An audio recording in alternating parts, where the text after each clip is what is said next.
अस्सलाम वालेकुम क्लास। आज हम चैप्टर नंबर 7 स्टार्ट करने जा रहे हैं। चैप्टर नंबर 7 आपके पास सर्कल का है। अब circle is a type of conics. Conics से रिलेटेड आपके इस किताब के सेकंड ईयर के अंदर दो चैप्टर्स हैं, चैप्टर नंबर 7 और चैप्टर नंबर 8।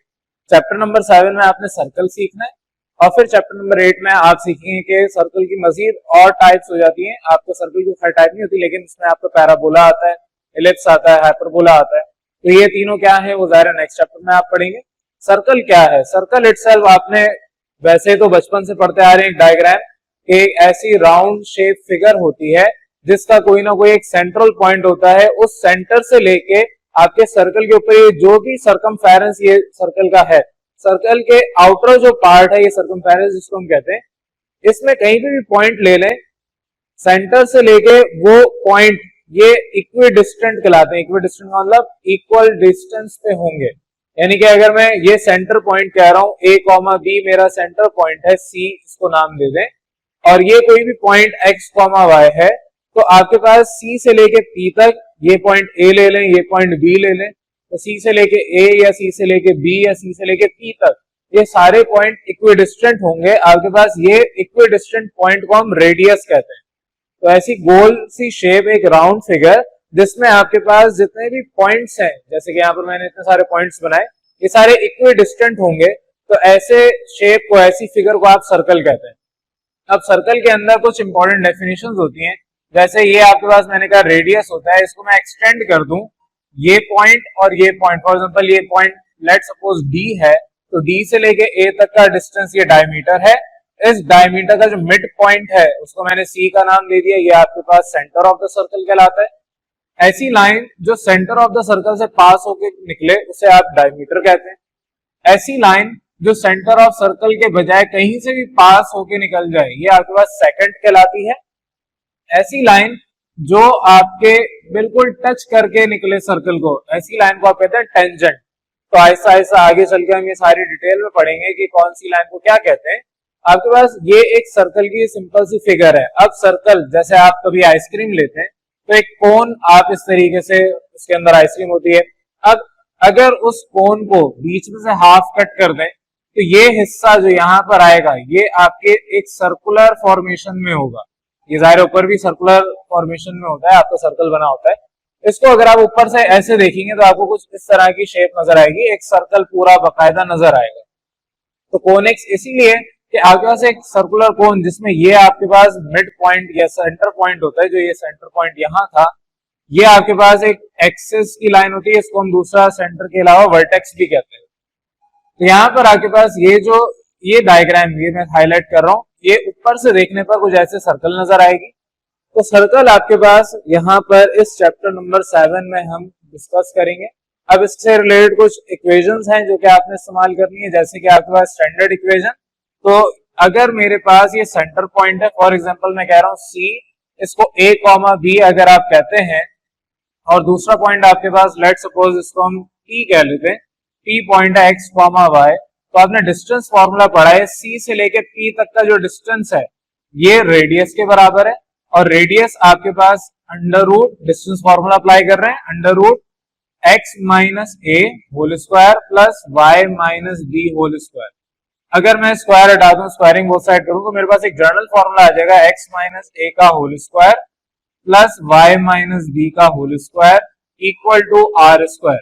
ये आपके पास जो फॉर्मूला है इसको हम कहते हैं स्टैंडर्ड फॉर्मूला या स्टैंडर्ड इक्वेशन ऑफ सर्कल। तो ये आपने डिस्टेंस फॉर्मूला से स्टैंडर्ड इक्वेशन ऑफ सर्कल निकाल ली।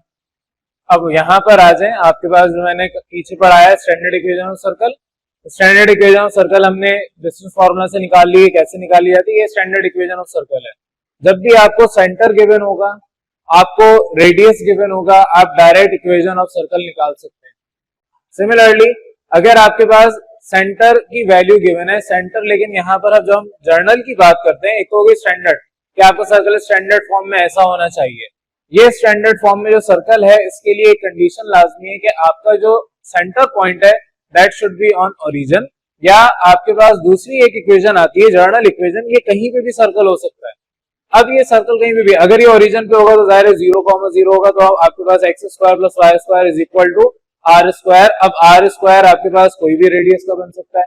तो इसको मजीद हम रिड्यूस कर सकते हैं स्टैंडर्ड फॉर्म को। लेकिन अगर हमारे पास सर्कल कहीं पे भी है, एक्स वाई प्लेन में कहीं पर भी है, हमने जर्नलाइज कर दिया, ज़ाहिर है ये आपके पास होल स्क्वायर लगा है, अगर मैं स्क्वायर ओपन कर दूं, इसको सिंप्लीफाई करूं, तो मेरे पास x square plus Y square, इसमें माइनस टू ए एक्स, तो माइनस टू ए एक्स में जो आपके पास ए है उसको अब हम नया सेंटर कह रहे हैं, जैसे पीछे वाले सर्कल में ए कॉमा बी, इसको आप कह रहे थे, अब ए की जगह माइनस जी और बी की जगह माइनस एफ पुट करेंगे, तो आपके पास अब वही इक्वेशन ओपन करने के बाद कुछ इस फॉर्म में लिखी जाएगी, X square plus Y square plus two G X plus two F Y plus C equal to zero. अब यहाँ पर आपके पास जो इक्वेशन आई है इसको हम कहते हैं जर्नल इक्वेशन ऑफ सर्कल। ये इक्वेशन में जो r था, यहाँ पर r, इसको आपने रिप्लेस कर दिया बाय दिस फॉर्मूला, आपके पास g square plus f square minus c बराबर है आर स्क्वायर के, आर स्क्वायर हटाएंगे तो इधर अंडर रूट आ जाएगा। ये जो c है वो आपके पास यहां से निकाला गया। तो बहरहाल आपने इसी इक्वेशन को ओपन किया है, फॉर्मूला अप्लाई किया है और नई वैल्यूज लेके सिंबल्स देके आपने इंट्रोड्यूस करवा के इस इक्वेशन को बना दिया। तो बहरहाल ये दो इक्वेशंस हैं, ये स्टैंडर्ड इक्वेशन ऑफ सर्कल है, ये आपके पास जर्नल इक्वेशन ऑफ सर्कल है। इधर सिर्फ नाम चेंज कर दिए, सेंटर ए और बी ऊपर था, यहाँ जी माइनस जी और माइनस एफ का नाम दे दिया, तो सेंटर पॉइंट चेंज कर दिए, तो आपने कहा कि ये जर्नल इक्वेशन ऑफ सर्कल आ गई। अब इन दो इक्वेशंस की बेसिस पे आपकी पूरी एक्सरसाइज 7.1 अब हम स्टार्ट करने जा रहे हैं। 7.1 में आपके पास थोड़ी बड़ी एक्सरसाइज है, लेकिन क्वेश्चन ऑलमोस्ट एक ही तरीके से होंगे। इंपॉर्टेंट क्वेश्चन तो खैर सारे ही हैं, लेकिन यहाँ पर एक सवाल अगर आपको समझ आ गया तो बाकी सवालात भी ज्यादातर एक जैसे ही होंगे। तो अब हम चलते हैं अपनी एक्सरसाइज की तरफ। अब आ जाए अपनी एक्सरसाइज की क्वेश्चंस की तरफ। आपके पास यहाँ पर पहले सवाल में कहा है find the equation of each of the following circles. इससे पहले मैंने आपको दो इक्वेशन सिखाई, एक स्टैंडर्ड दूसरी जनरल। अब जनरल इक्वेशन या स्टैंडर्ड इक्वेशन में आपके ऊपर है, आप दोनों में से जो इस्तेमाल करना चाह रहे हैं वो आप अपनी मर्जी से कर सकते हैं। लेकिन यहाँ पर जब रेडियस गिवन होगा, अब ये मैंने क्वेश्चन के सारे पार्ट्स लिख दिए, मैं पहला करवा रहा हूँ, बाकी ये लिखे हुए आप इसको उसी तरीके से समझेंगे जैसे फर्स्ट पार्ट में समझाऊंगा। तो जब आपको रेडियस गिवन हो और सेंटर गिवन हो तो आप हमेशा स्टैंडर्ड इक्वेशन अप्लाई करेंगे। जनरल इक्वेशन में रेडियस नहीं गिवन होता, रेडियस निकालना पड़ता है, वहां पर आपको कांस्टेंट वैल्यू अगर गिवन हो तो आप सॉल्व कर सकते हैं, वरना कांस्टेंट भी निकालनी पड़ती है। तो यहाँ पर आपको फर्स्ट पार्ट में कहा है सेंटर आपका 2,3 उसके कोऑर्डिनेट्स हैं और रेडियस 7 के बराबर गिवन है। अब यहाँ पर जब भी इस रेडियस की बात आ गई तो आप हमेशा इस्तेमाल करेंगे स्टैंडर्ड इक्वेशन ऑफ सर्कल। अब तरीकेकार क्या है, सबसे पहले क्वेश्चन आपने उतारना है, अब रजिस्टर भी आपने साथ साथ मेंटेन करना है। तो आपने क्वेश्चन उतारा, सोल्यूशन की ब्लू मार्कर से हेडिंग डाली, अंडरलाइन ब्लैक से किया, फिर उसके बाद आप कहेंगे लेट सी ए कॉमा बी बराबर है 2,3 के। आपका दिल चाहता है तो यहाँ पर स्टेटमेंट लिख दें ये सेंटर है, आप डिस्क्रिप्शन के तौर पे लिख दें, यहाँ पर इसको लिख दें ये रेडियस है। मैं यहाँ पर ये नहीं लिख रहा, आपका दिल चाहता है आप लिख सकते हैं, otherwise it is not compulsory. बहरहाल आपके पास सेंटर और रेडियस ये दो चीजें गिवन है, आप हवाला देंगे according to standard equation of circle, क्योंकि आप स्टैंडर्ड इक्वेशन इस्तेमाल कर रहे हैं। स्टैंडर्ड इक्वेशन ऑफ सर्कल होती है x माइनस ए का whole square plus y minus B का whole square is equal to are square. जहां पर वैल्यूज पुट कर सकते हैं वहां पुट कर दें, a की जगह 2, b की जगह 3 और सिमिलरली r की जगह 7। अब यहाँ a minus B whole square, इधर भी a minus B whole square apply होगा। अब बजाय आप हवाला देने के अगर आपके पास वक्त है तो दे दें, अदरवाइज लाजमी नहीं है, सेकंड ईयर में आ गए ये काम 9 मैट्रिक में किया करते थे। तो आपने डायरेक्ट फॉर्मूला अप्लाई किया a minus B whole square का, that is a square minus 2ab plus b square. इधर भी आपका फॉर्मूला अप्लाई होगा, तो अगर x square minus 4x plus 4 और नीचे दूसरी ब्रैकेट के अंदर Y square minus 6x plus 9। अगर जगह खत्म हो जाए तो दोनों तरफ आपको ऊपर वाली लाइन और नीचे वाली लाइन दोनों तरफ आपको सिंबल वो लास्ट सिंबल लिखना होता है, प्लस है तो प्लस, माइनस है तो माइनस लिखते हैं। तो बहरहाल ये वैल्यू बराबर है 7 का स्क्वायर यानी 49 के। अब ब्रैकेट ओपन कर लें, X square minus 4x plus 4 plus Y square minus 6x plus 9 is equal to 49। अब तरतीब दे दें, X square plus Y square पहले, फिर माइनस 4x और माइनस 6y, ये आपके पास x मैंने लिख दिया है, ये आपके पास 6y है। तो आपके पास पहले x फिर y, इस फॉर्मेशन में आपने अपना काम करना है। तो आपके यहाँ पर 4 और 9 आपस में ऐड हो जाएंगे, दैट इज 13 और is equal to 49। 49 right side पे उसको शिफ्ट कर दें लेफ्ट साइड पे, आपके पास 13 माइनस 49, बाकी सारी वैल्यूज अपनी जगह एज इट इज। यहाँ पर भी आपने इसी तरीके से चेंज करना है। तो आपके पास अब x square plus Y square minus 4x minus 6y, इनको सॉल्व कर लें, माइनस 36 इक्वल टू 0। ये आपकी इक्वेशन आ गई सर्कल की। सर्कल की इक्वेशन पहचानने का तरीका ये है कि एक्स स्क्वायर और वाई स्क्वायर उसके अंदर लाजमी होगा। यही आपके पास पैराबोला आगे पढ़ेंगे, एलिप्स पढ़ेंगे, हाइपरबोला पढ़ेंगे, वहां पर भी ये चीजें होंगी। लेकिन सर्कल के लिए लाजमी है कि आपके पास एक्स स्क्वायर वाई स्क्वायर हो, उसके अलावा एक्स और वाई की वैल्यू होती है या नहीं होती वो एक अलग मैटर है। तो बहरहाल ये आपके पास इक्वेशन ऑफ सर्कल रिक्वायर्ड थी, आपने निकाल ली। नेक्स्ट क्वेश्चन, इसको जल्दी से करवा रहा हूँ। सिमिलरली आपको सेंटर गिवन है, रेडियस गिवन है, अंडर रूट में वैल्यू है और यहाँ पर सेंटर की वैल्यू नेगेटिव में आप पुट करते हैं तो माइनस ए यहाँ पर है, ए की वैल्यू भी नेगेटिव है तो minus minus plus, similarly b की वैल्यू भी नेगेटिव है, माइनस माइनस प्लस, स्क्वायर दोनों के ऊपर a plus B whole square apply होगा। सिंप्लीफिकेशन करें, आपके पास सॉल्व करने पर वो इक्वेशन आ जाएगी। ये इक्वेशन आपके पास इक्वेशन ऑफ सर्कल आ गई। तीसरा सवाल भी इसी तरीके से है, आपको सेंटर गिवन है, रेडियस गिवन है। अब यहाँ सेंटर ओरिजिन पॉइंट है, 0,0 हमेशा ओरिजिन पॉइंट होता है, तो आपके पास ओरिजिन पे यहाँ सेंटर गिवन है। तो आपकी दो इक्वेशन यहाँ पर वैसे होती है, लेकिन हम इसको स्टैंडर्ड इक्वेशन से कर रहे हैं। एक और इक्वेशन कहलाती है reduced form of standard equation. Reduced form of standard equation क्या है? X square plus Y square is equal to are square. A और बी जब जीरो होंगे तो जाहिर है जिस तरह यहाँ पर एक्स स्क्वायर वाई स्क्वायर आया, ए और बी जीरो पुट करने पर is equal to are square. ये इक्वेशन है reduced form of standard equation, लेकिन जाहिर है ये आपकी किताब में नहीं पढ़ाया इसको, ना ही किताब ने इसको इस्तेमाल किया, तो हम इसी तरीके से काम करेंगे। लेकिन एक आपको कॉन्सेप्ट देने के लिए मैंने बताया कि रिड्यूस्ड फॉर्म है स्टैंडर्ड इक्वेशन की, तो वाला वही देना है आपने according to standard equation of circle. वो क्या है बता दिया, ए और बी की जगह यानी सेंटर और रेडियस की जगह वैल्यू पुट की। सॉल्व करने पर आपके पास x square plus Y square minus 4k square, ये इक्वेशन ऑफ सर्कल आ गई। तो इस तरीके से आपने अपने फर्स्ट पार्ट को सॉल्व करना है। क्लियर है यहाँ तक? चले आप सेकंड क्वेश्चन पे आ जाएं। सेकंड क्वेश्चन में आपसे क्या है, find the equation of circle having these two coordinates at the end points of a diameter. आगे पास एक सर्कल है, फॉर एग्जांपल अगर एक सर्कल ड्रॉ करते हैं, डायमीटर आप ऐसी लाइन को कहते हैं जो कि सेंटर से पास होते हुए गुजरती है। अगर ये पॉइंट ए और ये पॉइंट बी है और सेंटर सी पॉइंट कह रहा हूं, तो डायमीटर आपका वो पॉइंट होता है जो कि आपके सेंटर से गुजरे, उसके दो एंड पॉइंट्स होते हैं और जो सेंटर होता है सर्कल का वो बिल्कुल एग्जैक्ट हाफ यानी मिड पॉइंट पे होता है डायमीटर के। अगर मैं सी से लेके ए तक या सी से लेके बी तक का डिस्टेंस निकालूं तो ये half of this diameter will be equal to radius.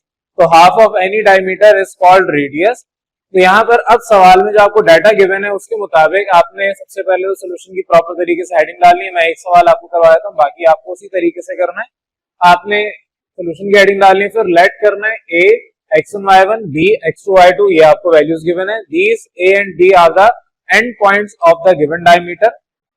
अब मजीद आपसे क्या है, C A कॉमा B, इसको हम A कॉमा B लेट करेंगे। आपके ये मिड पॉइंट है ए बी सेगमेंट का, और ए बी अगर आपके पास मिड पॉइंट C पॉइंट है ए बी का, तो C की वैल्यू आप निकाल सकते हैं by using mid point formula, that is x1 plus x2 whole divided by 2 comma y1 plus y2 whole divided by 2। ये मिड पॉइंट फॉर्मूला आपने पीछे सीखा है।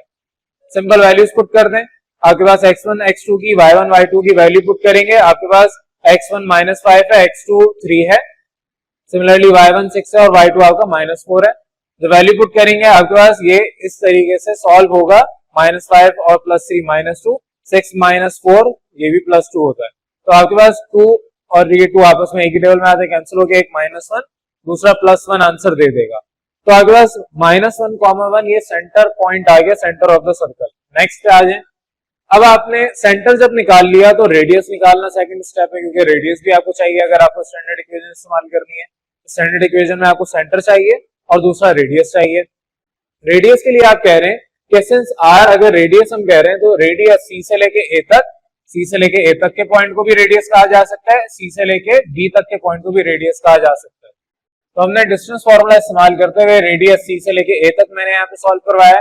आपका दिल चाहता है तो सी से लेके बी तक को आप लेके सॉल्व कर लें, आंसर दोनों में सेम ही आएगा। तो अगर सी से लेके ए तक मुझे चाहिए तो x1 माइनस ए इसका whole square plus y1 minus B का होल स्क्वायर, ये जो आप वैल्यूज पुट करेंगे जिस तरीके से यहाँ पर वैल्यू पुट की है, a की जगह -1, x1 की जगह -5, y1 की जगह 6 और b की जगह 1। सिंप्लीफिकेशन करने पर आपके पास -4 का स्क्वायर और 5 का स्क्वायर दैट इज 25, 16 प्लस 25 आपस में ऐड होंगे, आपको आंसर 41 मिल जाएगा। ये रेडियस आया √41, लेकिन मुझे फॉर्मूले में रेडियस का स्क्वायर करना है।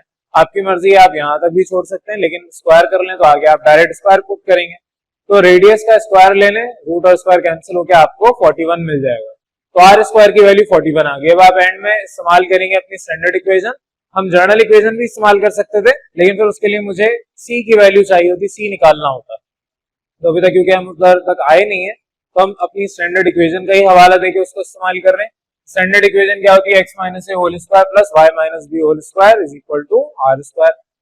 वैल्यूज पुट कर दें, आपके पास ए की जगह -1, बी की जगह 1 और आर स्क्वायर की जगह 41। तो x plus 1 minus minus plus होता है, x प्लस 1 का whole square plus y minus 1 का होल स्क्वायर बराबर है 41 के।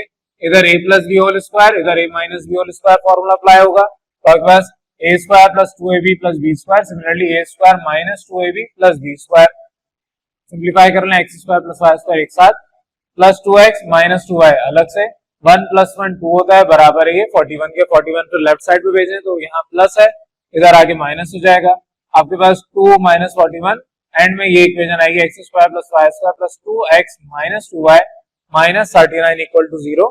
ये आपके पास इस तरीके से सवाल सॉल्व होगा। अब इस सवाल के अंदर डायग्राम बनाना कंपलसरी नहीं है, लेकिन आपको एक बेनिफिट मिल जाएगा अगर आप डायग्राम भी बना देंगे। एक प्लस पॉइंट होता है, अगर कहीं पे आपने कोई गलती कर ली, कहीं पर सिंबल नहीं लिखे या कोई आप भूल गए लिखते हुए, रवानगी में अक्सर गलतियां हो जाती हैं, तो डायग्राम आपको वहां पे बचा लेगी। डायग्राम बनी हुई होगी तो वहां पर आपने लेबलिंग प्रॉपर करनी है। जैसे अगर यहाँ पर तो मैंने लेबलिंग नहीं की, यहाँ पर अगर आप x1, y1 लिख दें, इसको a, b कह दें, इसको x2, y2 कह दें, तो अब अगर ये डायग्राम प्रॉपर तरीके से आपने बना दी, आप कहीं पे भूल भी गए, कहीं पे गलती से कोई और काम कर दिया, तो डायग्राम की वजह से आपके मार्क्स सिक्योर हो जाएंगे। तो डायग्राम मैं रिकमेंड करूंगा डायग्राम भी बनाए, लेकिन डायग्राम के मार्क्स नहीं है। अगर आप डायग्राम नहीं बनाते तो मार्क्स आपके कटेंगे नहीं।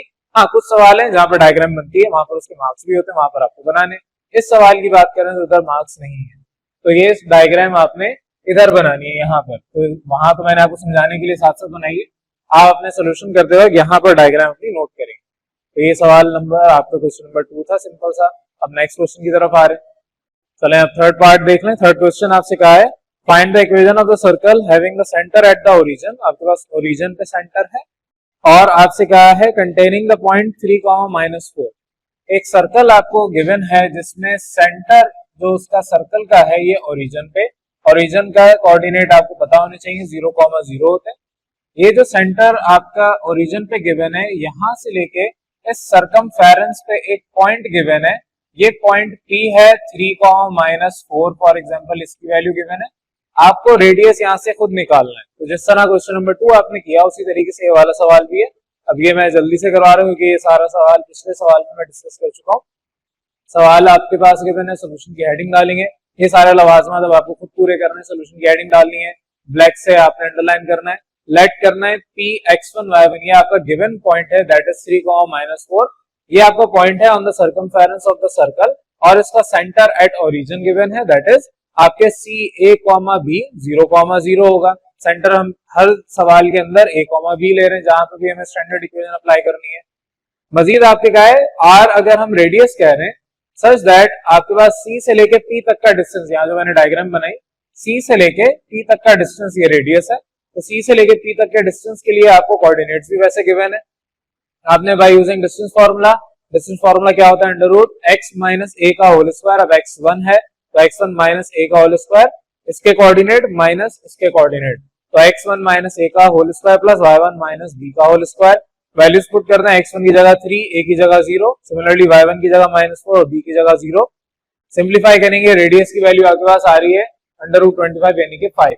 रेडियस आ गया, सेंटर सवाल में गिवन है, डायरेक्ट आप अप्लाई करेंगे standard equation of circle. Standard equation of circle ये आपने पढ़ी हुई है, a और b आपके 0 हैं, वैल्यू पुट करें, r की जगह 5 आप पुट करेंगे। सिंप्लीफिकेशन के बाद आपके पास x square plus Y square minus 25 equal to 0। ये आपके पास इक्वेशन जो रिक्वायर्ड थी, जो सवाल में कहा था, आपने इस तरीके से निकाल ली और इस तरीके से सिंपल सा ये क्वेश्चन नंबर 3 था। यहाँ तक क्लियर है?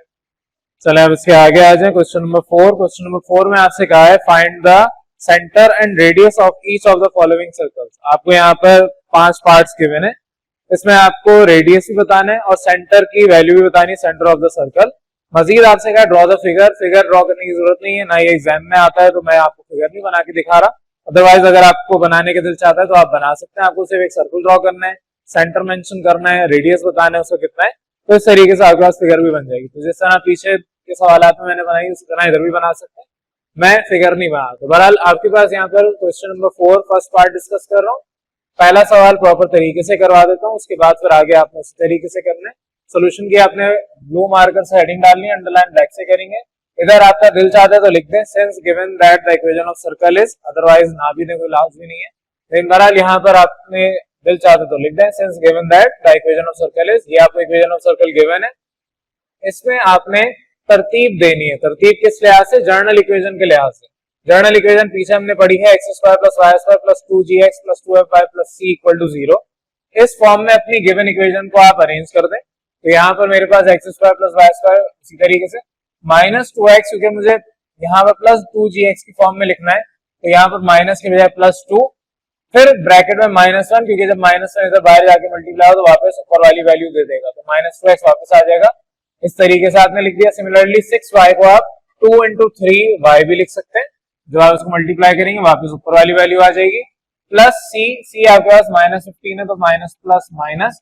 तो इस तरीके से आपने अपनी ऊपर वाली इक्वेशन को अरेंज कर दिया और इस फॉर्म में लिख दिया। अब उसके बाद आप कहेंगे by comparing journal equation of circle, आपकी जर्नल इक्वेशन ऑफ सर्कल अभी मैंने डिस्कस की होती है, तो यहां से कंपेयर करवाने पर g की जगह पर -1 है, f की जगह पे आपको +3 है और c की जगह पे -15 है। आप कहेंगे here g is equal to -1, f is equal to 3 और c इज इक्वल टू -15। अगर g -1 है तो -g +1 हो जाएगा, आप बोथ साइड माइनस से मल्टीप्लाई करवा दें। अगर f 3 के बराबर है तो -f -3 के बराबर होगा, और similarly c is equal to 15, तो उसको चेंज करना नहीं है।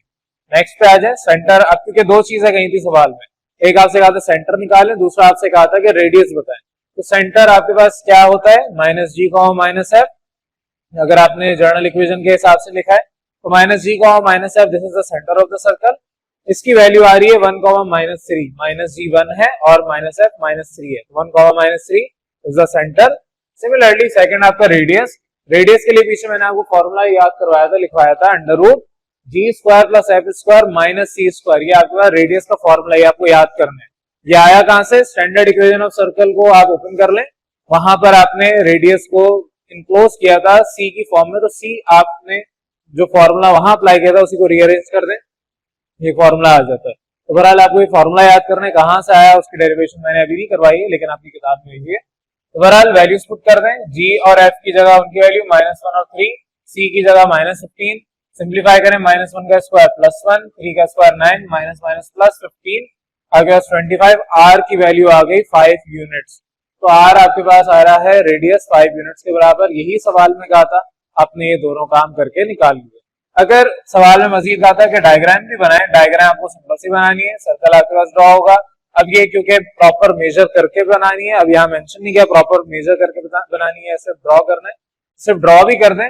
आपके पास सेंटर यहाँ पर है, सेंटर की वैल्यू -g -f1 -3, और आपके पास यहाँ पर रेडियस इस तरीके से आप कर दें, ये आपके पास 6, इसको यूनिट लिख दें, लेबलिंग करने का दिल चाहता है लेबलिंग कर दें। तो बहरहाल ये सिंपल सी डायग्राम आपकी बनेगी, बनाने की जरूरत नहीं है, मैंने एक बना के दिखा दी कैसे बनेगी। नेक्स्ट क्वेश्चन आ जाए। यहाँ पर आपके जर्नल की बजाय स्टैंडर्ड इक्वेशन इस्तेमाल हो रही है। अब इसके आगे जितने भी पार्ट्स हैं वो आपके होमवर्क है, मैं वो डिस्कस नहीं कर रहा क्लास में। तो यहाँ पर सेकंड में आपको ये सवाल गिवन है, हमेशा मैं पहला स्टेप सवाल का ही उतारता हूँ, तो आपने भी जब सोल्यूशन की हेडिंग डालनी है उसका पहला स्टेप सवाल का ही उतरेगा। तो यहाँ पर सोल्यूशन की हेडिंग डालनी है, सारे काम आपने खुद करने, प्रेजेंटेशन खुद फॉलो करनी है। सवाल गिवन है x² plus y² minus 36 equal to 0, 36 उधर भेज दें, माइनस की बजाय प्लस 36 हो जाएगा। अब मुझे नजर आ रहा है कि मैं x² को x माइनस 0 का होल स्क्वायर लिख सकता हूँ, सिमिलरली y² को y माइनस 0 का होल स्क्वायर लिख सकता हूँ। 6 आपका स्क्वायर 36 होता है, तो 36 बेसिकली 6 का स्क्वायर है। अब ये आपकी एक स्टैंडर्ड इक्वेशन ऑफ सर्कल की थोड़ी सी फॉर्मेशन आ गई, आप कंपेयर करवाएंगे by comparing with standard equation of circle, that is x minus a का whole square plus y minus b का whole square is equal to r²। यहाँ पर आप कहेंगे हेयर a और b की वैल्यू आपकी 0,0 है, रेडियस आपके पास 6 यूनिट है, तो आपका सिंपल डायरेक्ट इस्तेमाल करने पर, डायरेक्ट कंपेयर करवाने पर सेंटर आ गया a, b दैट इज 0,0 और रेडियस आपके पास आ गया 6 यूनिट्स। तो इस तरीके से आपने ये सवाल करना है। अब इसके बाद जितने भी पार्ट्स हैं वो आपके होमवर्क है, वो इसी तरीके से तकरीबन हो रहे हो।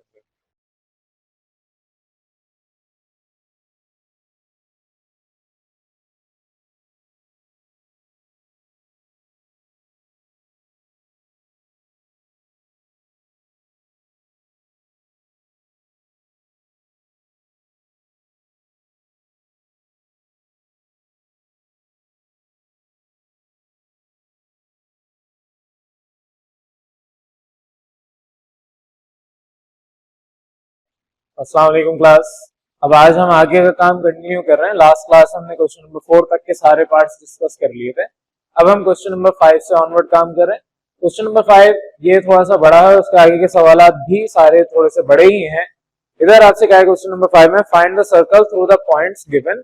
आपको फर्स्ट पार्ट में 3 पॉइंट्स गिवन है, तो उन 3 पॉइंट्स को अगर हम कंसीडर कर रहे हैं कि वो सर्कल के ऊपर है, सर्कल के जो सर्कमफेरेंस जो उसकी बाउंड्री लाइन होती है उसके ऊपर अगर वो एग्जिस्ट करते हैं, तो आपकी जो रिक्वायर्ड इक्वेशन ऑफ सर्कल होगी वो क्या होगी। तो अब उस सवाल को सॉल्व करने के लिए जब भी आपका क्वेश्चन आएगा कि फाइंड द सर्कल, तो बेसिकली आपसे क्या जा रहा है, इक्वेशन ऑफ सर्कल फाइंड करनी। तो यहाँ पर आपके पास ये अभी पूरा नहीं हुआ, आधा तकरीबन हुआ, इसके आगे और भी मौजूद है। लेकिन बहरहाल आपके पास जब भी सवाल आएगा आपको तरीकेकार अब तक समझ आ जाना चाहिए कि आपने सोल्यूशन की प्रॉपर ब्लू मार्कर से हेडिंग डालनी है, अंडरलाइन ब्लैक से करना है, उसके आगे से ये काम मैं करवा रहा हूँ। तो सवाल आपने खुद उतारना है, सोल्यूशन की हेडिंग डालनी है, फिर उसके आगे से आपने लेट करना है ए बी सी। ये आपको 3 पॉइंट्स गिवन है, आपने लेट किया x1 y1 x2 y2 x3 y3 इन तीनों पॉइंट्स को ABC नाम दे दिया, और क्योंकि ये आपने कहा are the points on the required circle. अब आपके ये तीनों पॉइंट सवाल में सिर्फ गिवन है, इसके आगे का काम आपने खुद करना है। आपने हवाला देना है जर्नल इक्वेशन ऑफ सर्कल का। According to general equation of circle ये क्या होती है, आपने पीछे पढ़ा हुआ है, x² + y² + 2gx + 2fy + c = 0। तो आप इसको इक्वेशन ए का नाम दे देंगे। इसके आगे आपके पास जगह है तो आप यहाँ पर ही स्ट्रेट लाइन डालेंगे, मेरे पास जगह नहीं थी तो मैंने इधर कर दिया, तो आपने लाइन डाल के इसको इक्वेशन ए कह दिया। अब इस इक्वेशन ए में 1 बाय 1 आप तीनों पॉइंट्स को पुट करेंगे। आपने ए पॉइंट पहले पुट करना है, दैट इज 3,0, इसको इक्वेशन ए में पुट करेंगे। आपके पास यहाँ इक्वेशन ए में पुट करने पर जहां पर x है उसकी जगह 3, जहां पर y है उसकी जगह 0, तो x² + y² + 2gx, x की जगह 3 + 2fy, y की जगह 0 + c = 0। इस तरीके से आपने यहाँ पर वैल्यूज पुट की। 3 का स्क्वायर 9, 0 का स्क्वायर 0 ही होता है, ये 3 2 6, 6g + 0 + c = 0, एंड में आपके पास 9 + 6g + c = 0। ये एक इक्वेशन आ गई, इसको आपने इक्वेशन 1 का नाम दे दिया। अब इसी तरीके से आप नेक्स्ट काम करेंगे, पुट करेंगे बी कोऑर्डिनेट, बी के जो पॉइंट्स हैं इसको आप पुट करेंगे वापस इक्वेशन 1 में। तो इक्वेशन 1 में उसी तरीके से x और y की जगह 0 और -2 पुट करना है। सिंप्लीफाई करेंगे जिस तरह यहाँ पर किया, आपके पास 4 - 4y + c = 0, ये इक्वेशन 2 आ गई। अब आपके पास ये दो इक्वेशन आ गई। सिमिलरली तीसरा पॉइंट भी पुट कर दें। आपके पास जो इक्वेशन ए है उसके अंदर तीसरा पॉइंट सी पॉइंट पुट करेंगे, तो x और y, x की जगह -3, y की जगह 4, तो आपके पास सिंप्लीफिकेशन करने पर 6g माइनस के साथ -6g + 8f + 25 + c = 0, ये इक्वेशन आ गई। यहाँ सोल्यूशन किया हुआ है। अब आप लोगों का सेकंड ईयर के स्टूडेंट है, लेवल इतना होना चाहिए कि डायरेक्ट आपको समझ आता हो कैसे आपने सॉल्व करना है। इसको आपने इक्वेशन 3 का नाम दे दिया। अब इक्वेशन 3 जब इसको कहेंगे, आपके पास टोटल 3 इक्वेशंस आ गई हैं। अब इन तीनों को साइमल्टेनियसली सॉल्व करना है। फर्स्ट ईयर में आप ये साइमल्टेनियस इक्वेशन सॉल्व करके आए हैं, सीख के आए हैं, तो वहां पर आपको अगर 3 इक्वेशन एक साथ सॉल्व करनी हो तो वो कैसे सॉल्व करते हैं वहां पर सीखा था डिटेल में। तो वही यहाँ पर रिवीजन भी हो रही है। आप क्या करेंगे, इधर आपको नजर आ रहा है कि इक्वेशन 3 में जी और एफ दोनों है, लेकिन इक्वेशन 1 और इक्वेशन 2 में एक में सिर्फ जी और दूसरे में एफ की वैल्यू है, और साथ में सी तीनों के अंदर कॉमन बना है, सबके साथ आ रहा है। तो आप क्या कर रहे हैं, यहाँ पर सॉल्व करने का तरीका, आप इक्वेशन 1 और 2 को पहले सॉल्व कर सकते थे, लेकिन थोड़ा सा हम एफिशिएंट काम करें, इक्वेशन 3 और इक्वेशन 1 को आपस में ऐड करवा रहे हैं। ऐड क्यों करवा रहे हैं, इधर +6g है, इधर -6g है। ऐड करने पर दोनों आपके पास ये कैंसिल आउट हो जाएंगे, सेम वैल्यू है। ऐड कर रहे हैं, जाहिर है एक के साइन प्लस है दूसरे का नेगेटिव, आपस में ये कैंसिल आउट हो जाएंगे। तो 6g + 9 + c = 0, ये = 0। आपके पास -6g + 8f + 25 + c = 0। जब 6g की वैल्यू कट हो गई तो आपके पास 8f + 9 + 25 34, c + c twice of c = 0, ये आपकी इक्वेशन आ गई। अब इस इक्वेशन में मुझे नजर आ रहा है कि 2 कॉमन है, मैंने 2 कॉमन लिया, पीछे आपके पास 8 की जगह 4f, 34 की जगह 17 और 2c की जगह c रह गया। 2 उस साइड पे जाके यहाँ पर मल्टीप्लाई हो रहा है, उधर 0 के पास जाके डिवाइड होगा, तो 0.2 0 ही होगा। आपके पास फाइनल इक्वेशन आ गई 4f + 17 + c = 0, ये आपकी इक्वेशन 4 आ गई। अब आपकी 3 इक्वेशन तो आ चुकी थी, चौथी इक्वेशन भी आ गई। अब ये जो फोर्थ इक्वेशन है सिर्फ इसमें f और c की वैल्यू है। सेम यही इक्वेशन इस तरह की इक्वेशन 2 भी है, इसके अंदर भी f और c की वैल्यू है। मजीद आपके पास यहाँ पर 4f नेगेटिव में, इधर 4f पॉजिटिव में, तो आप क्या करेंगे, इक्वेशन 4 और इक्वेशन 2 दोनों को ऐड करवा देंगे। तो आपने नेक्स्ट स्टेटमेंट यही लिखी है कि add equation 2 and equation 4। Equation 2 और 4 को ऐड करवाएंगे तो 4 - 4f + c = 0, ये आपकी इक्वेशन 2 है। और इक्वेशन 4 अभी आपने निकाली, 4f + 17 + c = 0। ये आपके पास अब 17 पहले लिख दें और 4f बाद में लिखने कोई मसला नहीं है। पूरी ऊपर जो इक्वेशन आपने निकाली है उसके लिहाज से आपको यहाँ पर इक्वेशन अपनी लिखनी थी, इसलिए यहाँ पर अरेंजमेंट की है। तो बहरहाल 4f और ये वाला 4f आपस में कैंसिल आउट हो जाएंगे क्योंकि ऐड हो रहे हैं और having opposite sign. 4 + 17 21, c + c 2c आपके पास अब 21 उधर जाएगा तो वहां पर यहाँ पॉजिटिव उधर जाके नेगेटिव हो जाएगा, तो 2c = -21। 2 आप उधर भेज के डिवाइड करते हैं, c = -21/2। ये c की वैल्यू आ गई। तीन वैल्यूज आपको चाहिए थी, c, g और f। आपके पास c आ गया। अब इस c को पुट कर दें इक्वेशन 2 के अंदर, तो इक्वेशन 2 ये थी आपकी ओरिजिनल इक्वेशन। इसके अंदर जब पुट करेंगे तो आपके पास f की वैल्यू आ जाएगी, आपके पास 4 - 4f + c था, c की जगह -21/2। 4f उधर भेज दें, यहाँ माइनस उधर जाके प्लस हो जाएगा। एलसीएम लें, सिंप्लीफाई करें, -20 आपके पास ये -21 और +8 -13 होल डिवाइड बाय 2। इधर 4 मल्टीप्लाई हो रहा है, यहाँ पर आके डिवाइड हो जाए तो -13/2 मल्टीप्लाई बाय 4। एंड में आपके पास f की वैल्यू आ गई -13/8। ये अभी आधा सोल्यूशन हुआ, इसके आगे और भी बाकी है तो यहाँ तक जल्दी से नोट करें। अब जिस तरीके से f निकाला है उसी तरीके से आपने g की वैल्यू निकालनी है अपने इक्वेशन 1 में पुट करके। तो इक्वेशन 1 में c की वैल्यू पुट कर दें, आपके पास g की वैल्यू आ जाएगी। इतनी देर में आप करें, मैं जब तक ये मिटा के आपको आगे काम करवा रहा हूँ। अब आ जाए वापस इसमें, आपने यहाँ तक अपने f की वैल्यू निकाल दी। अब g की वैल्यू निकालने के लिए आपने क्या किया, उसी c की वैल्यू को इक्वेशन 1 में पुट कर दिया। वो यहाँ पे मैंने लिखी थी, दायरा मिटा दिया, आपने अपने पास नोट कर ली होगी। तो जो इक्वेशन 1 थी उसके अंदर 9 + 6g + c = 0, c की जगह -21/2 आपने रखा। अब उसके बाद आपके पास वैल्यू सिंप्लीफाई होगी, 6g पहले लिख दिया मैंने, 9 से बाद क्योंकि इन दोनों का आपने एलसीएम लेके सॉल्व करना है। 9 और 2 का एलसीएम ले, 18 - 21/2, 18 - 21 -3 होगा तो माइनस बाहर लिख दिया 3/2। ये -3/2 है, उस साइड पे जाके +3/2 में कन्वर्ट हो जाएगा। यहाँ पर 6g, 6 इधर g के साथ मल्टीप्लाई हो रहा है, दूसरी साइड पे जाके डिवाइड हो जाएगा। तो 3/2 मल्टीप्लाई बाय 2 के साथ 6 होगा क्योंकि 6 इधर आके डिवाइड हुआ है। 3 और 6 एक ही टेबल में आते हैं, 3 2 are 6, तो आपके पास 1/4 g की वैल्यू आ गई। अब आपने g की वैल्यू भी निकाल ली, c की वैल्यू भी निकाल ली, f की वैल्यू भी निकाल ली। तो आप वो सारी वैल्यूज पुट कर देंगे इक्वेशन a, जो आपने शुरू में इक्वेशन a हवाला दिया था, equation journal equation of circle का। तो पुट कर दें तमाम वैल्यूज अपनी g, f और c की इन इक्वेशन a। तो इक्वेशन a में आपके पास x² + y² + 2gx, g की वैल्यू अपनी जगह, आपने g की जगह उसकी वैल्यू पुट कर दी, +2fy, ये आपके पास y है, आपने f की जगह वो वैल्यू पुट कर दी। तो जब आपने g की वैल्यू अपनी जगह पुट कर दी, f की वैल्यू +2fy में आपने f की वैल्यू अपनी जगह पुट कर दी, +c = 0, c की जगह उसकी वैल्यू। सिंप्लीफाई करें, आपके पास x² + y² + x/2, ज़ाहिर 2 और 4 एक ही टेबल में आते हैं तो ये कैंसिल आउट हो गया, आपके पास x/2, ये 2 और 8 एक ही टेबल में आते हैं तो 4 टाइम्स आपका, तो -13y/4, सिमिलरली -21/2 = 0। अब यहाँ पर आपके पास फ्रैक्शन में वैल्यू आ रही है और हमें फ्रैक्शन में अपना आंसर नहीं देना, तो जो बड़ी वैल्यू है 4 उससे मैं पूरी इक्वेशन को मल्टीप्लाई कर दूंगा ताकि छोटी वैल्यूज 2 भी आपकी कैंसिल आउट हो जाए। बहरहाल हम एलसीएम जितनी फ्रैक्शन है उनका एलसीएम मल्टीप्लाई करते हैं, तो मल्टीप्लाई बोथ साइड्स बाय 4 आप करेंगे तो आपके पास 4 जब सब जगह मल्टीप्लाई होगा, एंड में आपके पास इक्वेशन ये वाली आ जाएगी, 4x² + 4y² + 2x -13y -42 = 0। ये आपका फाइनल आंसर है और इस तरीके से आपने अपने सेकंड पार्ट को भी सॉल्व करना है। अब वो आपका होमवर्क है, ज़ाहिर मैं डिस्कस नहीं कर रहा। अब हम चल रहे हैं अपने नेक्स्ट क्वेश्चन नंबर 6 की तरफ।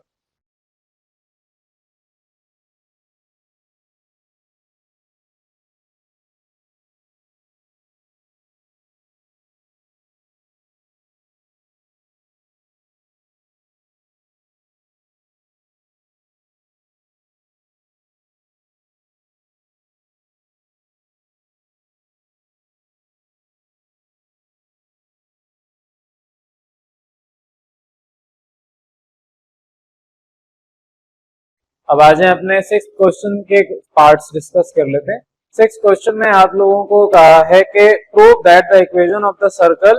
अब यहाँ पर 4 पार्ट्स हैं। फर्स्ट पार्ट में कहा है through the origin has no constant term. Proof करना है कि इक्वेशन ऑफ सर्कल जो आपकी आएगी उसके अंदर फर्स्ट पार्ट की अगर बात करें, through the origin has no constant term. अगर एक सर्कल है और वो ओरिजिन में से वो पास होते हुए जा रहे हैं, फॉर एग्जांपल यहाँ पे ज्यादा नहीं है, लेट सपोज ये आपके पास ऑर्डिनेट एक्सिस है, ये ओरिजिन है। अगर सर्कल आपका इस तरीके से ड्रॉ हुआ है कि एक पॉइंट ओरिजिन पे पास होते हुए आ रहा है, तो ऐसे सर्कल को जब आप प्रूफ करेंगे तो उसकी कोई कांस्टेंट वैल्यू नहीं होगी। उस आपके जब भी इस तरह सर्कल की कंडीशन आएगी कि वो आपके पास ओरिजिन से पास हो रहा हो। अगर वो ओरिजिन से पास होगा तो कांस्टेंट की वैल्यू उसमें 0 हो जाएगी, वो नहीं होगी।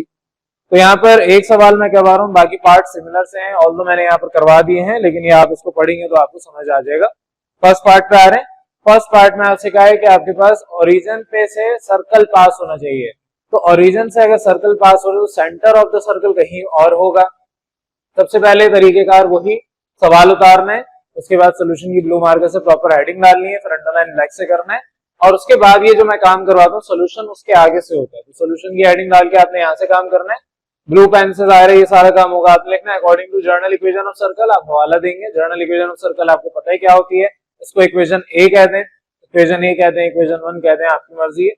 अब लेट कर रहे हैं the required circle passes through the origin, क्योंकि ये कंडीशन गिवन है सवाल के अंदर। आपसे कहा है कि सर्कल पास होना चाहिए ओरिजिन से, तो आपके पास वही कंडीशन यहाँ पर लिखी, दैट इज ओरिजिन 0 कह रहा हूँ, इसके कोऑर्डिनेट x, y कह रहे हैं, ये 0, 0 है। और मजीद आप कहेंगे कि हैविंग सेंटर -g, -f, क्योंकि जर्नल इक्वेशन आपने इस्तेमाल की है, तो जर्नल इक्वेशन का सेंटर ऑफ दैट सर्कल ये वाला आपके पास कोऑर्डिनेट होते हैं। अब आप पुट कर दें अपनी ओरिजिन की value, that is 0, 0 in equation A, तो एक्स वाई की जगह आपने 0, 0 पुट करना है। जब आप सॉल्व करेंगे सारी वैल्यू से 0 हो गई, आपके पास यहाँ पर एंड में c is equal to 0 constant की वैल्यू आ गई। अब इसको वापस पुट कर दें इक्वेशन ए के अंदर, put c is equal to 0 in equation A, तो आपके पास इक्वेशन ए में पुट करने पर जहां पर आपके पास c था वो 0 हो गया। आपके पास अब जो नई इक्वेशन आ गई, that is x square plus y square plus 2gx plus 2fy is equal to 0। ये इक्वेशन ऑफ सर्कल आई है, ये वो इक्वेशन ऑफ सर्कल है जब आपका सर्कल पास कर रहा है, पास हो रहा है ओरिजिन से, उसके जो सर्कल के ऊपर सर्कमफेरेंस जो होता है उसके ऊपर पॉइंट एक ओरिजिन का भी है, तो उस कंडीशन में आपके पास ये इक्वेशन आ गई। अब नेक्स्ट पे आ जाए, नेक्स्ट क्वेश्चन, ऑल्दो ये मैं आपको करवा नहीं रहा, यहाँ पर सॉल्व किए मैं, लेकिन आपको मैं वैसे ही समझा रहा हूँ। नेक्स्ट सेकंड पार्ट में क्या है कि आपके पास इक्वेशन ऑफ सर्कल फाइंड करनी है with centre on X axis and has no term in y, यानी कि आपके पास अगर सेंटर एक्स एक्सिस पे होगा तो आपके पास y की टर्म कोई नहीं होगी। थर्ड पार्ट में सिमिलरली यही बात की, बस उल्टा कर दें, with centre on y axis has no term in x, यानी कि सेंटर y एक्सिस पे लाई कर रहा है और आपके पास कोई भी टर्म फिर x की नहीं होगी। अगर मेरे पास x एक्सिस फॉर एग्जांपल ये लाइन ड्रॉ है और सर्कल आपके पास इस तरीके से जिसका सेंटर x एक्सिस पे होगा, तो उस कंडीशन में आपके पास जो इक्वेशन आएगी उसके अंदर अगर x एक्सिस पे सेंटर है तो y नहीं होगा, और अगर y एक्सिस पे सेंटर है तो x की वैल्यू नहीं होगी। तो वही चीज आपको यहाँ पे प्रूव करनी है। तो वो जो मैंने मिटाया ये आपने डायग्राम खैर नहीं बनानी साथ साथ, लेकिन अगर दिल चाहता है आपको बाद में जब रिवीजन करनी होती है तो जाहिर है ये डायग्राम आपने बनाई होंगी तो आपकी मेमोरी में बात स्ट्रॉन्ग रह जाएगी, अदरवाइज आप फिर उसको भूल जाएंगे और जितना भी काम आपने पढ़ा है वो पढ़ने के बाद आपको वापस जाना पड़ेगा ऑनलाइन लेक्चर की तरफ। अब आ जाए सेकंड पार्ट में, तरीके का सारा वही है, सोल्यूशन के हेडिंग डाल के आपने वही हवाला देना है according to general equation of circle क्या होती है वो इक्वेशन ए कहते हैं। अब मजीद यहाँ पर सिर्फ वर्डिंग चेंज होगी, आप लेट करेंगे centre of the required circle, ये वही c -g, -f है, which lies on X axis, ये आपके एक्स एक्सिस पे, हर सवाल में कंडीशन बेस्ड आपने अपने यहाँ पर वर्डिंग लिखनी। तो आपके अगर एक्स एक्सिस पे ये लाई कर रहा है सेंटर, तो इसका मतलब एक्स एक्सिस पे y कोऑर्डिनेट कोई भी होगा वो 0 होगा, पूरी एक्स एक्सिस की लाइन में y की वैल्यू 0 होगी। y कोऑर्डिनेट अगर 0 है तो क्योंकि f ये जो कोऑर्डिनेट है ये y कोऑर्डिनेट है, f की वैल्यू भी 0 होगी। तो अगर मेरे पास -f की वैल्यू 0 है तो यहाँ पर हेयर -g बराबर है -g के, ये इसलिए क्या ताकि आप g is equal to g कर लें। आपने पुट करनी है वैल्यू अपनी इक्वेशन ए के अंदर g की, -g पुट नहीं करना, सिमिलरली -f पुट नहीं करना, f पुट करना है। तो -f अगर 0 है तो f भी 0 के बराबर ही होगा। तो आप एंड में फिर बाय पुटिंग द वैल्यूज अपनी इक्वेशन ए में पुट कर दें, g और f की जगह जो उनकी वैल्यूज हैं g और 0 वो पुट करें। आपके पास f क्योंकि 0 है तो y वाली टर्म 0 हो गई, यहाँ पर आपके पास x square plus y square plus 2gx plus c equal to 0 आ गया। अब यहाँ पर अगर आप इक्वेशन ऑफ दिस सर्कल देखें तो आपके पास ये बात दुरुस्त होती है कि x तो है y नहीं है, तो आपके सवाल में ये कहता है has no term in y, तो आपके पास y में नहीं है, y स्क्वायर नहीं का, y square something different, y का है कि नहीं होगा, तो वाकई यहाँ पर y नहीं आ रहा, x मौजूद है। देखिए आपके पास जिस तरीके से उसी तरीके से वो क्वेश्चन भी है, वो मैं आपको करवा नहीं रहा, वो लिख दिया है, आप उसको पढ़ेंगे तो आपके पास आ जाएगा। जिस तरीके से यहाँ किया वहां पर भी वही कर रहे हैं, यहाँ पर आपके पास y कोऑर्डिनेट 0 था, यहाँ x कोऑर्डिनेट 0 होगा, क्यों? क्योंकि सर्कल अब आपका जो सेंटर है वो y एक्सिस पे। जब आप इस तरीके सॉल्व करेंगे तो g की वैल्यू 0 है, f की वैल्यू तो f ही रहेगी, पुट कर दें। आपके पास जो x की वैल्यू है gx वाली टर्म वो खत्म हो जाएगी, x square plus Y square plus 2f plus c equal to 0। इस तरीके से ये आपके पास सॉल्व हो जाएगा। अब इसका नेक्स्ट पार्ट फोर्थ है, ये आपका होमवर्क है। इसमें आपने क्या करना है, आपसे क्या प्रूव करना है, वो equation of circle with centre at origin. अगर सेंटर ओरिजिन पे रख दूं यानी माइनस जी और माइनस एफ 0,0 हो जाए, वर्डिंग सारी वही होगी, बस यहाँ पर आपने करना है कि which lies on at origin. तो आपके पास जो centre at lies at the origin, तो आपके पास दोनों कोऑर्डिनेट 0,0 है। जब पुट करेंगे आपके पास जो जी और एफ की वैल्यू है वो खत्म हो जाएगी और आपसे बोला जाएगा has no term in X and Y. तो आपकी बाकी एक्स और वाई की टर्म कैंसिल आउट हो जाएंगी, दोनों ही एक्स और वाई नहीं होगा। तो आपका होमवर्क है, मैंने आपको वर्बली बता दिए, आपने उसको घर पे ट्राई करना है।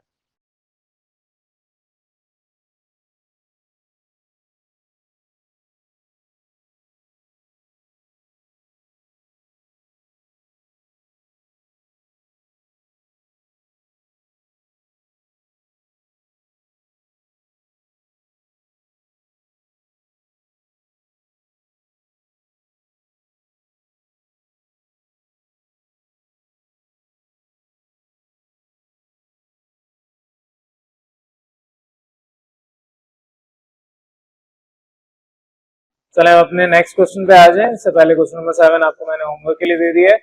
तो अब नेक्स्ट क्वेश्चन पे बात करें, क्वेश्चन नंबर 8। क्वेश्चन नंबर 8 में आपसे कहा है show that the 4 points given are concyclic and find the equation of the circle on which they lie.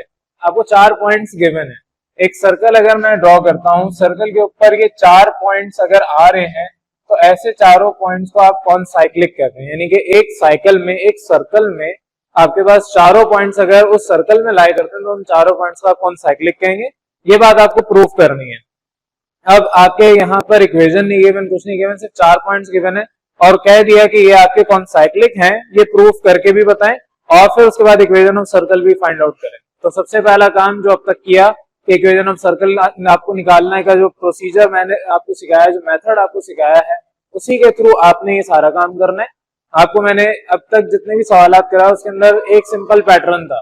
आपको 3 पॉइंट्स गिवन है, उन 3 पॉइंट्स की मदद से आप इक्वेशन ऑफ सर्कल निकालते, तो वही काम यहाँ पर करना है। अब यहाँ पर मैं इसको स्पीड में लेके चलूँ कि ये सारा काम आपको सिखा चुका हूँ। मेन इसके बाद आपका काम है वो फिर ये मिटा के जारी करवाऊंगा।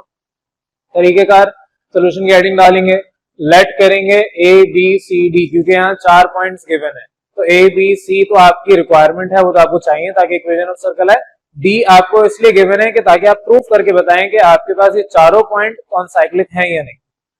तो यहाँ पर 4 पॉइंट सेलेक्ट कर लिए, x1 y1 x2 y2 x3 y3 और x4 y4 के तौर पे। अब उसके बाद आप जब कह रहे हैं कि ये सारे पॉइंट्स आपके रिक्वायर्ड सर्कल के ऊपर लाई कर रहे हैं, तो अकॉर्डिंग टू जर्नल इक्वेशन आपको याद होनी चाहिए। अब तक इसको इक्वेशन ए का नाम दे दें। उसके बाद आप कहें कि आपने ए को 1 बाय 1 पुट करें, ए पॉइंट को पुट करें इक्वेशन ए के अंदर। तो इक्वेशन ए में आपके पास एक्स और वाई की जगह 3 और 4 वैल्यू पुट करेंगे। जब आप सॉल्व करेंगे आपके पास इक्वेशन 1 आ जाएगी, 25 plus 6g plus 8f plus c equal to 0। Equation 1 आ गई।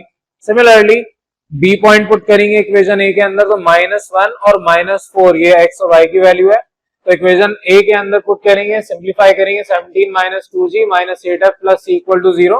ये इक्वेशन 2 आ गई। सिमिलरली आप c पुट कर दें, -1, 2 इन इक्वेशन ए। तो आपके पास x और y की जगह ये भी सॉल्व करेंगे, आपके पास 5 minus 2g plus 4f plus c equal to 0। ये इक्वेशन 3 आ गई। आपके पास 3 इक्वेशंस आ गई। अब इन तीनों को साइमल्टेनियसली सॉल्व करना है g, f और c वैल्यू निकालने के लिए।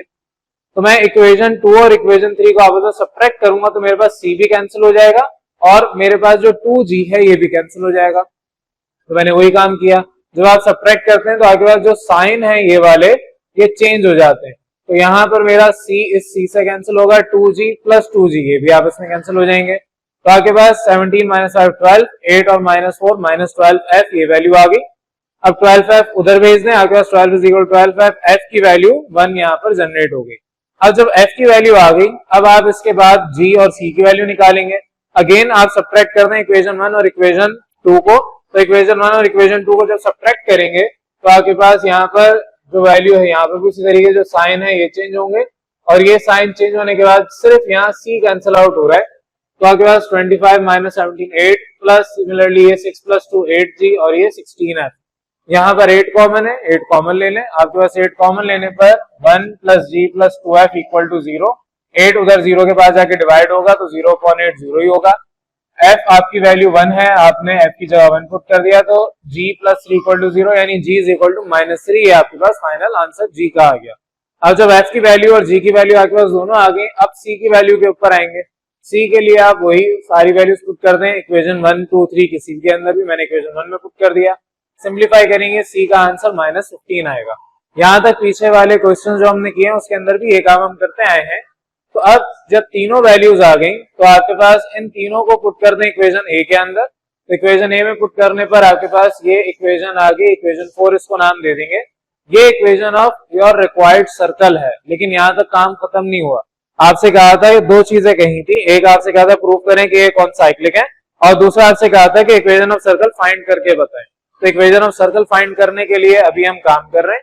ये हमने अभी तक जो काम किया इक्वेशन ऑफ सर्कल के लिए कर लिया। अब हम सेकंड पार्ट पे आ रहे हैं कि हमें कौन साइक्लिक प्रूव करना है। तो ये जल्दी से नोट करें, इसके आगे फिर मैं आपको नेक्स्ट जो रिमेनिंग वो करवा रहा हूँ। कौन साइक्लिक प्रूव करने के लिए बहरहाल आपको जो चौथा पॉइंट गिवन है इजाफी, ये आप इसमें पुट करेंगे तो आपके पास 0 इज इक्वल टू 0 यानी left hand side is equal to right hand side आना चाहिए। तो उस तरीके से ये प्रूव होता है। तो बहरहाल इसको जल्दी से नोट करें। चले अब आगे आ जाए। यहाँ पर आपके पास जो रिमेनिंग पार्ट था उसको अब आपने ये तो हाईलाइट करना है इक्वेशन 4 को, ये आपके पास आधा काम हो गया। नेक्स्ट आपके पास जो फोर्थ पॉइंट गिवन था इसको आप पुट कर देंगे इक्वेशन 4 के अंदर। तो जो x और y की जगह 4 पॉइंट के कोऑर्डिनेट्स हैं 3 और -6 वो आप पुट करेंगे। तो x y की जगह आप पुट करेंगे, सिंप्लीफाई करने पर आपके पास left hand side is equal to right hand side यानी 0 इज इक्वल टू 0 आ जाएगा।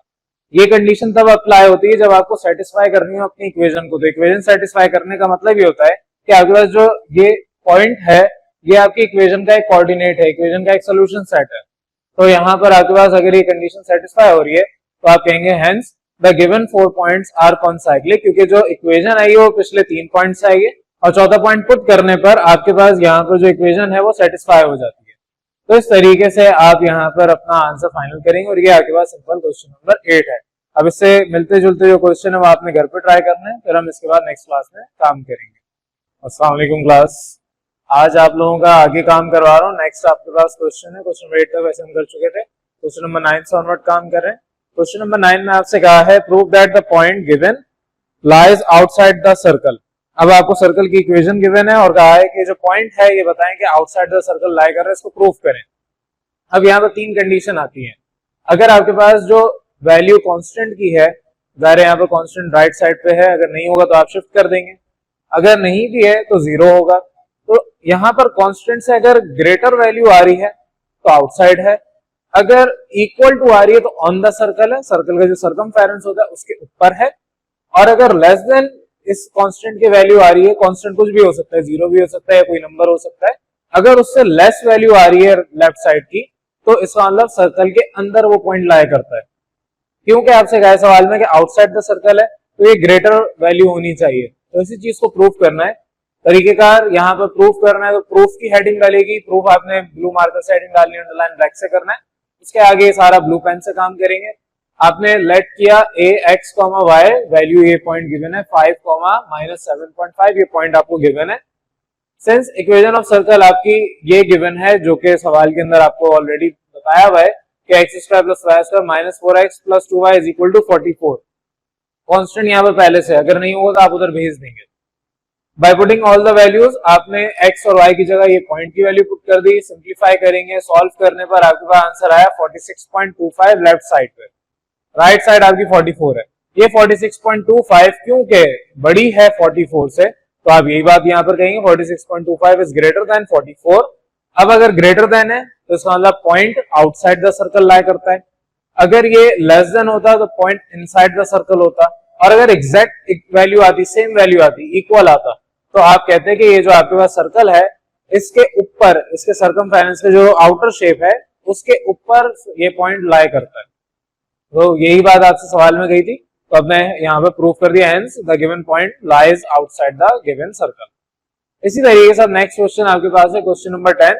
इसमें आपको एक कंडीशन गिवन है कि आपके पास इक्वेशन ऑफ सर्कल फाइंड करके बताएं which passes through the given point और it has the same centre as the circle whose equation is given.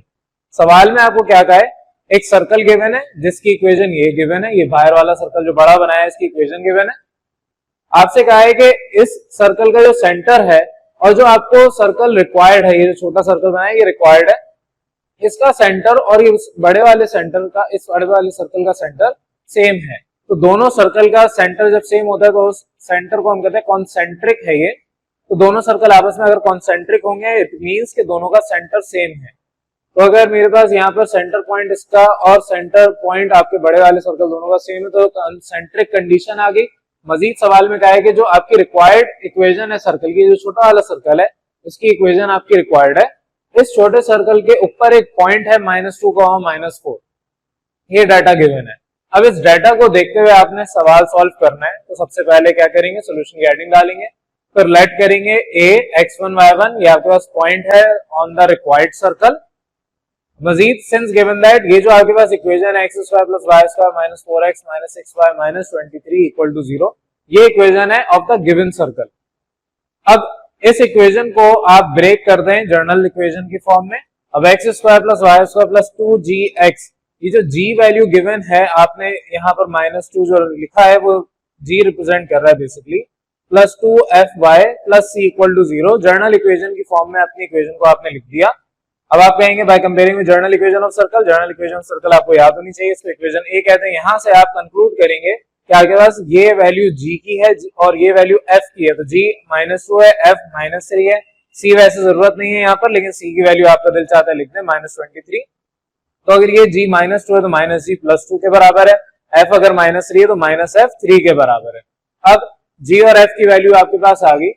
आप यहाँ पर बताएंगे सिंस जो आपको गिवन कंडीशन है उसके मुताबिक आपके पास यहाँ पर जो बोथ सर्कल्स रिक्वायर्ड भी और जो आपका गिवन सर्कल है दोनों कॉन्सेंट्रिक हैं, इसका मतलब इनका जो सर्कल का सेंटर है वो सेम होगा, that is -g, -f which is equal to 2, 3। ये आपने इस इक्वेशन जो गिवन इक्वेशन है इसमें से वैल्यूज निकाल ली। अब जब आपने यहाँ से वैल्यूज निकाल ली हैं तो अब आपके पास ये c कांस्टेंट दोनों के लिए है, यानी कि आपके पास जो रिक्वायर्ड सर्कल है उसका भी सेंटर सेम है और जो आपका गिवन सर्कल है उसका भी सेंटर सेम है। मजीद आपको जो कंडीशन गिवन थी also a point is the point which is on the required circle, तो आपने इक्वेशन a के अंदर, क्योंकि आपके पास ये सर्कल की जर्नल इक्वेशन है, तो सर्कल की जर्नल इक्वेशन में आप पुट करेंगे वैल्यूज a, x और y, आपने x और y की जगह पुट किया, g और f की जगह उनकी वैल्यूज पुट कर दी जो आपने यहाँ से निकाली। जाहिर है g और f तो कांस्टेंट सेंटर पॉइंट के कोऑर्डिनेट्स है। जब आप सॉल्व करेंगे आपके पास सारी वैल्यूज पुट करने के बाद c की वैल्यू आ जाएगी विच इज -52। आपने सिर्फ अपनी इस equation a, journal equation of circle के अंदर अपनी सारी वैल्यूज पुट की और फिर आपके पास यहाँ पर इक्वेशन सॉल्व करने पर c कांस्टेंट आ गया। अब आपके पास g, f, c तीनों वैल्यूज आ गई। अब वापस अपनी इक्वेशन a के अंदर वैल्यूज पुट करेंगे तो आपके पास इक्वेशन आ जाएगी ऑफ द रिक्वायर्ड सर्कल। तो ये आप जब वैल्यू पुट कर देंगे तो x, y तो जाहिर है आपके वेरिएबल ही है, g और f की जगह वैल्यू और c जो आपने निकाला उसकी जगह वैल्यू पुट करें, आपके पास ये जो इक्वेशन आई है this is the required equation of your circle, और यही आपके सवाल में मालूम करने को कहा था। चलें अब आ जाए अपने आगे नेक्स्ट क्वेश्चन पे, क्वेश्चन नंबर 11 से ऑनवर्ड। क्वेश्चन नंबर 11 में आपसे कहा है show that the equation x is equal to this and y is equal to this represent a circle with its center at the origin and radius equal to k। आपके पास centre origin पे है, radius k के बराबर है। जब centre origin पे होगा तो उस इक्वेशन को reduce form of standard equation भी हम कहते हैं। तो आपके पास कुछ इस तरीके से इक्वेशन आनी चाहिए कि ये वैल्यू आपके पास एक तो सेंटर अगर ओरिजिन पे है और दूसरा रेडियस आपका k के बराबर है, आंसर आपका सेटिस्फाई करे। तो इस सवाल को सॉल्व करने के लिए सबसे पहले तो जो आपको x और y की इक्वेशन गिवन है वो x और y के बेसिकली पॉइंट्स भी कह सकते हैं। आपने सोल्यूशन की हेडिंग डालनी है या प्रूफ की हेडिंग डालनी है। लेट करना है a x, y, ये दो आपके पास कोऑर्डिनेट्स है। आपको x और y is equal to these इसको इक्वेशन की फॉर्म में का है। अब x इज इक्वल टू या y इज इक्वल टू जो भी आपके पास है k cos अल्फा और k sin alpha, x is equal to this, ये इक्वेशन है और ये इटसेल्फ पॉइंट भी है, तो एक पॉइंट भी आप इस तरीके से लिख सकते हैं। तो एक पॉइंट आपको गिवन है, मजीद गिवन है कि आपके पास जो सेंटर है वो ओरिजिन पे है और रेडियस k के बराबर है। प्रूफ करना है। अब प्रूफ करने का तरीका या तो होता है कि आप अपनी इस इक्वेशन को कन्वर्ट करें और reduce form of standard equation में लेके जाएं। दूसरा तरीका ये जो मैं करवा रहा हूँ उस तरीके से आपने करना है। ये थोड़ा आसान है, आपका left hand side is equal to right hand side हो जाएगी तो बात वैलिड है, प्रूव हो जाएगी। आपने हवाला दिया according to standard equation of circle, standard equation of circle का हवाला देंगे, that is x minus A whole square plus Y minus B whole square is equal to are square. ये आपने फॉर्मूला याद करना है, जितनी भी वैल्यूज है उनको पुट कर दें। तो आपके पास a और b जीरो थे, x और y आपको गिवन है, r आपके पास k ये आ गया।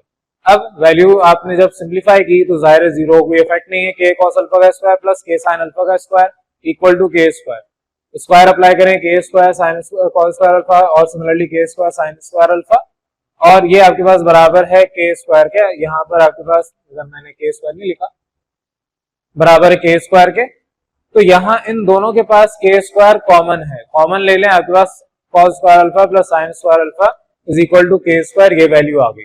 अब आप कहेंगे ये आइडेंटिटी आपने पढ़ी है, ये ब्रैकेट बराबर है 1 के, इसकी जगह 1 पुट करें, k स्क्वायर इंटू 1, ये आपका k स्क्वायर ही होगा। तो left hand side is equal to right hand side आ गई।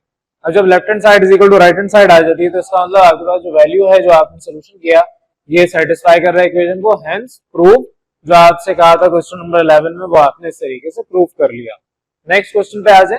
नेक्स्ट क्वेश्चन में आपसे कहा है 12 के अंदर, find the equation of the circle when passes through the origin. आपको ऐसा इक्वेशन ऑफ सर्कल बताना है जो ओरिजिन से पास हो रहा हो, एंड मजीद आपसे कहा है cut off intercept equal to 3 and 4 from the axis. आपके फॉर एग्जांपल एक्स एक्सिस से इंटरसेप्ट ये 3 कट कर रहा है और वाई इंटरसेप्ट से 4 कट कर रहा है। तो अब यहाँ पर ऐसी इक्वेशन आपने बतानी है, अगर ये 3 इंटरसेप्ट कट कर रहा है तो b के कोऑर्डिनेट 3,0 होंगे, अगर ये आपके पास 4 इंटरसेप्ट को कट कर रहा है तो इसके कोऑर्डिनेट 0,4 होंगे। ये पीछे आपने चैप्टर 2 और 3 के अंदर पढ़ा हुआ है। तो आपने पहले तो पूरा ये बताना है, सोल्यूशन के बाद हेडिंग डालनी है ब्लू मार्कर से, उसके बाद कहना है कि सिंस आपकी जो गिवन कंडीशन है उसके मुताबिक सर्कल ओरिजिन से पास हो रहा है, having x intercept equal to 3 and y intercept equal to 4। यहाँ पर सवाल में नहीं बताया x इंटरसेप्ट 3 है और y इंटरसेप्ट 4 है, आपने खुद सपोज किया है, आपकी मर्जी है, आप इसको अपोजिट करके भी कर लें, लेकिन सोल्यूशन आपके पास जो आना चाहिए वो इसी तरीके से आएगा। तो बहरहाल आपके पास a एक तो ओरिजिन पॉइंट हो गया क्योंकि ओरिजिन से पास हो रहा है 0,0, दूसरा b 3,0 वो ये b पॉइंट है, तीसरा c जो y एक्सिस पे 0,4। तीनों पॉइंट्स आपको ये सवाल में वैसे तो बताए हुए, लेकिन आपने खुद निकालने हैं। उसके बाद जब ये तीनों पॉइंट्स आ गए तो आगे का काम आपको आता है, आपने किया हुआ है। आपने हवाला देना है according general equation of circle, वो क्या होती है उसको इक्वेशन ए कहते हैं। फिर उसके बाद आप 1 बाय 1 पुट करेंगे, ए पुट करें 0,0, आपके पास सी की वैल्यू 0 आ जाएगी। फिर आप बी पुट करें तो आपके पास क्योंकि सी 0 है तो यहाँ वैल्यू 3,0 एक्स और वाई की जगह पुट करने पर, सॉल्व करने पर आपके पास g इज इक्वल टू -3/2 आएगा। ये सारा सिंप्लीफिकेशन आप पहले कर चुके हैं तो इसके ऊपर डिटेल में नहीं जा रहा, और ना ही आप इतने छोटे हैं कि आपको एक एक स्टेप समझाऊं। सेकंड ईयर में आ गए तो आपको ये सारे स्टेप्स करने आते हैं। नेक्स्ट पॉइंट सी पुट करें 0,4 इन इक्वेशन ए, तो इक्वेशन ए में पुट करेंगे तो जहां पर x और y है उसकी जगह 0 और 4। g की वैल्यू आपके पास है, लेकिन g क्योंकि 0 हो जाएगा, f की वैल्यू चाहिए, c की वैल्यू 0 है, सिंप्लीफाई करें, f will be equal to -2। अब इसके आगे पहले इसको नोट कर लें, फिर मैं आगे करवा रहा हूं, लेकिन जिन्होंने नोट कर लिया वो आगे खुद कर सकते हैं। g भी है, f भी है और c भी है, तीनों वैल्यूज हैं। इक्वेशन ए में पुट करें, आपके पास required equation of the circle आ जाएगी। इसको जल्दी से नोट करें, फिर आगे चलें। अब ये देख लें, आपके पास वहां तक काम करने के बाद आपने सारी वैल्यूज अपनी पुट कर दी g, f और c की इन इक्वेशन ए। तो वैल्यू पुट करेंगे, g, f और c की जगह उनकी वैल्यूज पुट करेंगे, आपके पास ये फाइनल आंसर आ जाएगा आपकी रिक्वायर्ड इक्वेशन ऑफ सर्कल का। तो सिंपल सा क्वेश्चन नंबर 12 था जिसके अंदर आपने इक्वेशन ऑफ सर्कल को फाइंड आउट करना था। अब नेक्स्ट पे आ जाएं, आपके पास क्वेश्चन नंबर 13 में कहा है, ये डेरिवेशन बेस्ड क्वेश्चन है, find the equation of the circle of radius a।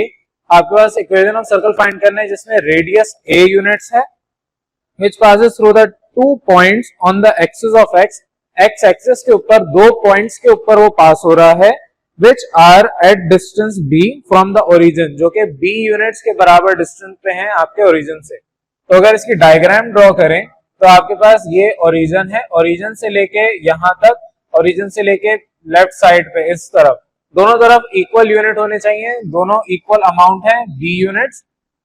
इसका सेंटर -g, -f है, वो वैल्यू हमें नहीं पता, लेकिन हमें इतना पता है कि आपके पास जब इस तरह की कंडीशन होगी तो सेंटर y एक्सिस पे होगा। तो सेंटर y एक्सिस पे होने की वजह से इसका x कोऑर्डिनेट 0 होगा, y कोऑर्डिनेट कोई ना कोई होगा, यानी g की वैल्यू 0 होगी। और सेंटर से लेके किसी भी पॉइंट तक का जो डिस्टेंस है वो रेडियस कहलाता है। तो इसका रेडियस ए यूनिट है, वो यहां से यहां तक बोले या यहां से यहां तक बोले, ये ए यूनिट्स के बराबर है। ये डायग्राम है आपकी सिंपल सी। अब ये जो पॉइंट होगा जाहिर है बी यूनिट्स है, तो ये वाला पॉइंट सर्कल का जो एक्स एक्सिस पे कट कर रहा है वो एक पॉइंट ये है ए, दूसरा पॉइंट ये है बी। ए पॉइंट बी कॉमा जीरो है, बी पॉइंट आपका माइनस बी कॉमा जीरो, क्योंकि नेगेटिव एक्स एक्सिस पे बी यूनिट्स माइनस बी रखते हैं। अब यहाँ पे पूरी आपने डिटेल जो लिखी है मैंने यहाँ पर वो आपने भी लिखनी है अकॉर्डिंग टू गिवन कंडीशन वगैरह। ये सारा जो मैंने अभी डायग्राम बनाई वो सब यहाँ पर वर्डिंग में आपने लिखना है, क्योंकि एग्जाम में डायग्राम बनाते हैं उसके मार्क्स कोई नहीं है, कटेंगे नहीं अगर नहीं बनाएंगे, लेकिन अगर ये पूरी डिटेल लिखेंगे नहीं तो आपके पास नंबर कट जाएंगे। डायग्राम क्या करती है कि आपके अगर एक आध लाइन रह भी गई, एक आध पॉइंट आपका मिस भी हो गया, तो डायग्राम की वजह से आपके मार्क्स सिक्योर हो जाते हैं। तो प्रेफरेबल ये है कि दोनों चीजें करें, डायग्राम भी बनाएं और अपना ये जो आपको लिखना है ये भी लिखें। थ्योरी लिखेंगे सिर्फ, डायग्राम नहीं बनाएंगे तो मार्क्स कटेंगे नहीं, लेकिन बेहतर ये है, प्रेफरेबल क्या है, दोनों चीजें होनी चाहिए। तो बहरहाल इसके अंदर भी यही सारी बातें बताएंगे कि जो रिक्वायर्ड आपके सर्कल है उसका रेडियस ए यूनिट है, और जो आपके पास एक्स एक्सिस पे दोनों तरफ सर्कल पास हो रहा है इक्वल डिस्टेंस पे, वो आपके बी यूनिट्स रखता है। 2 पॉइंट्स हैं एक्स एक्सिस पे which are b units at a distance of b from the origin, origin से लेके, ज़ाहिर है ओरिजिन से लेके यहां तक का डिस्टेंस बी है। तो अब ये जो आपके पास सर्कल बनेगा इसमें जो सेंटर है वो लाजमी सी बात है कि वाई एक्सिस पे होगा। अब अगर वाई एक्सिस पे है तो सेंटर ऑफ सर्कल का एक्स कोऑर्डिनेट 0 होगा, that is minus g comma minus f, 0 comma minus f रखेगी वैल्यू। यहां तक तो बात सिंपल सी है। ये सारी डायग्राम जो बनाई है वो सारा आपने जुबानी यहाँ पर अपने वर्बली लिख दिया। अब इसके बाद आपने यहाँ पर हवाला देना है अकॉर्डिंग टू फॉर्मूला जो आपका रेडियस ऑफ सर्कल का है, that is r is equal to under root g square plus f square minus c. यहाँ पर वैल्यूज पुट कर दें, आर की जगह ए, जी की जगह 0, एफ और सी तो जाहिर है वो अपनी जगह पे। तो आपके पास यहाँ पर वैल्यू आएगी a is equal to under root this, squaring both side करते हैं, आपके पास a square is equal to f square minus c. ये आपके पास एक इक्वेशन आ गई, इसको आप इक्वेशन 1 कहते हैं। अब इस इक्वेशन 1 को आपने भी बाद में इस्तेमाल करना है, पहले जो आपकी कंडीशन है आप उसके ऊपर काम करेंगे। आपके पास जो जर्नल इक्वेशन ऑफ सर्कल है वो आपको याद होनी चाहिए, इसको इक्वेशन ए बना दें।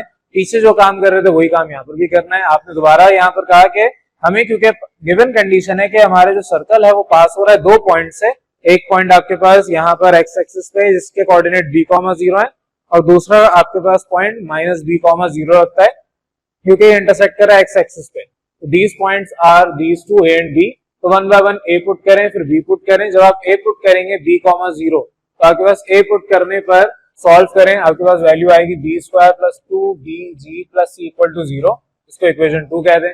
सिमिलरली बी की वैल्यू पुट करें माइनस बी कॉमा 0, सॉल्व करेंगे, आपके पास वही इक्वेशन ए के अंदर पुट करने पर b square minus 2 b g plus c is equal to 0, ये इक्वेशन 3 आ गई।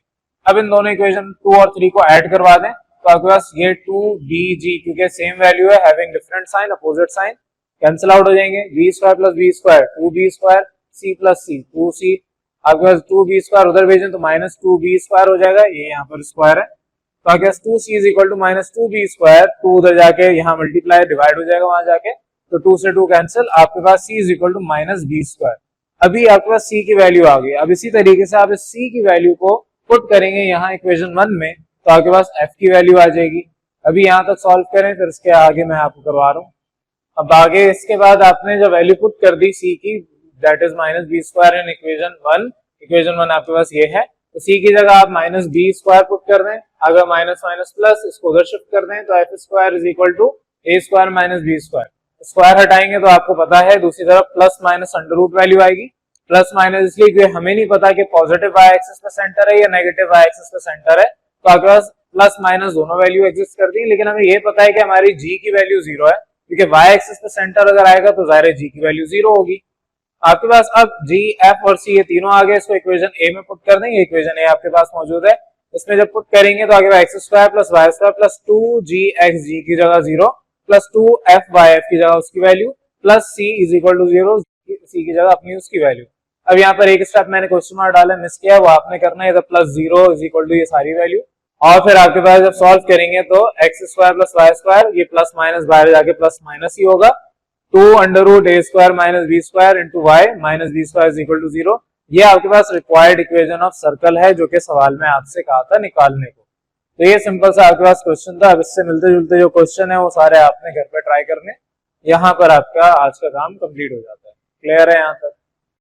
आज हम क्वेश्चन नंबर 14 से आगे काम कर रहे हैं। क्वेश्चन नंबर 13 तक मैंने लास्ट क्लास में आपको काम करवा दिया था। क्वेश्चन नंबर 14 में आपसे कहा है find the equation of the circle touching each axis at a distance 5 units from the origin. 5 units from the origin का मतलब ये होता है कि या तो एक्स एक्सिस की तरफ 5 यूनिट्स हो या वाई एक्सिस की तरफ हो। अब ईच एक्सिस का मतलब ये कि आपके पास एक्स एक्सिस और वाई एक्सिस होते हैं। अब एक्स एक्सिस पॉजिटिव भी है नेगेटिव भी है, सिमिलरली वाई एक्सिस पॉजिटिव भी है नेगेटिव भी है। यहां पर सिर्फ आपसे कहा है कि इक्वेशन ऑफ सर्कल फाइंड करें जो कि टच करेगी ईच एक्सिस को, हर एक्सिस को eight a distance of 5 units from the origin. अब यहाँ पर 4 केसेस बनते हैं, 4 कंडीशंस बनती हैं, क्योंकि आपको यहाँ पर स्पेसिफाई नहीं किया हुआ कि आपके पास कौन सा एक्सिस है, फर्स्ट क्वाड्रेंट है, सेकंड क्वाड्रेंट है, थर्ड है, फोर्थ है, कौन सा क्वाड्रेंट है, उसके कौन से एक्सिस है, पॉजिटिव एक्स है, नेगेटिव एक्स है, पॉजिटिव वाई है, नेगेटिव वाई है। तो ये सारी बातें आपको नहीं पता। तो there are total 4 quadrants, 4 quadrant. अब आपको यहाँ पर 1 बाय 1 पुट करके चारों के लिए इक्वेशन निकालनी पड़ेगी। तो यहाँ पर तरीकेकार क्या है, सोल्यूशन की आप प्रॉपर हेडिंग डालेंगे ब्लू मार्कर से, फिर आपने अंडरलाइन करना है ब्लैक से, उसके बाद ये डायग्राम बनानी है। डायग्राम में हर दफा बताता हूँ कि आपके पास कंपलसरी नहीं है, लेकिन बना दें ज्यादा बेहतर है। आपके पास यहाँ पर ये फर्स्ट क्वाड्रेंट जिस तरह मैंने बनाया, बाकी तीनों क्वाड्रेंट के लिए भी आप उसी तरीके से डायग्राम बनाएंगे। अगर फर्स्ट क्वाड्रेंट की बात करूं तो ये आपका सर्कल है। आपका सेंटर अगर आपके पास ये टच कर रहा है ईच एक्सिस को, ईच एक्सिस का मतलब मैक्सिमम आपके पास जो पॉइंट होगा वो ये पॉइंट होगा एक, और दूसरा ये पॉइंट होगा। तो इसका जो सेंटर होगा वो 5,5 पे होगा। कैसे? अगर मैं 5,5 को कहूं तो यहां से लेके यहां तक ये लाइन कहलाती है रेडियस की। ये रेडियस आपका 5 यूनिट्स का है, और रेडियस अगर 5 यूनिट्स है तो तभी ये टच करेगा। अगर आपके पास ये टच नहीं कर रहा होगा तो 2 कंडीशन है, या तो ये रेडियस 5 से ज्यादा है तो आपके पास सर्कल को जिस तरीके से बनेगा और आपके पास वाई एक्सिस की लाइन कहीं यहां पर आ रही होगी, या आपके पास ये सर्कल अगर बन रहा होगा तो टच ही नहीं कर रहा होगा वाई एक्सिस को। तो 2 कंडीशन हो सकती है। जाहिर है यहां पर आपको सवाल में बता दिए कि आपके पास टच कर रहा है एक्सिस को, ये नहीं बताया एक्स एक्सिस या वाई एक्सिस, तो हम अज्यूम कर रहे हैं दोनों एक्सिस को टच कर रहा है।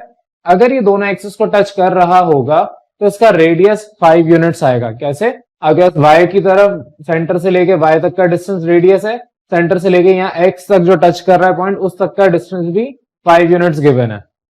कैसे आपको ये 5 यूनिट्स पता चला? क्योंकि यहां से लेके यहां तक ये डिस्टेंस है आपका पैरेलल टू एक्स एक्सिस, यानी ओरिजिन से एक्स एक्सिस की तरफ। ये वाला डिस्टेंस 0 से लेके यहां तक ये आपके पास डिस्टेंस है वाई एक्सिस का।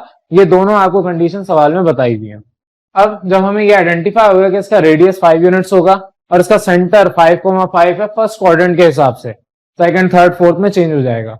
तो आपके पास फर्स्ट क्वाड्रेंट के मुताबिक केस 1 हुआ जब आपके पास रिक्वायर्ड सर्कल फर्स्ट क्वाड्रेंट में, तो सेंटर 5,5 ये पूरे डायग्राम बना के दिखा दी, रेडियस 5 यूनिट ये भी कॉन्सेप्ट बता दिया। तो यहाँ पर आपके पास therefore according to standard equation of circle, यहाँ पर हेडिंग मैंने डाली है स्टैंडर्ड इक्वेशन ऑफ सर्कल की, ये हेडिंग है। ये ब्लैक पेन से आपने स्टेटमेंट लिखनी, बाकी सारा ब्लू से काम हो रहा है। जाहिर ये भी हेडिंग है तो आपने ब्लैक से डालनी है। तो स्टैंडर्ड इक्वेशन ऑफ सर्कल क्या है? आपको ये फॉर्मूला याद होना चाहिए। इस फॉर्मूले में ए और बी आपने खुद यहाँ पर जो कंडीशन गिवन है उसके मुताबिक निकाला। रेडियस आपके पास 5 यूनिट है, वैल्यू पुट करेंगे आपके पास x minus 5 whole square plus y minus 5 whole square is equal to are square.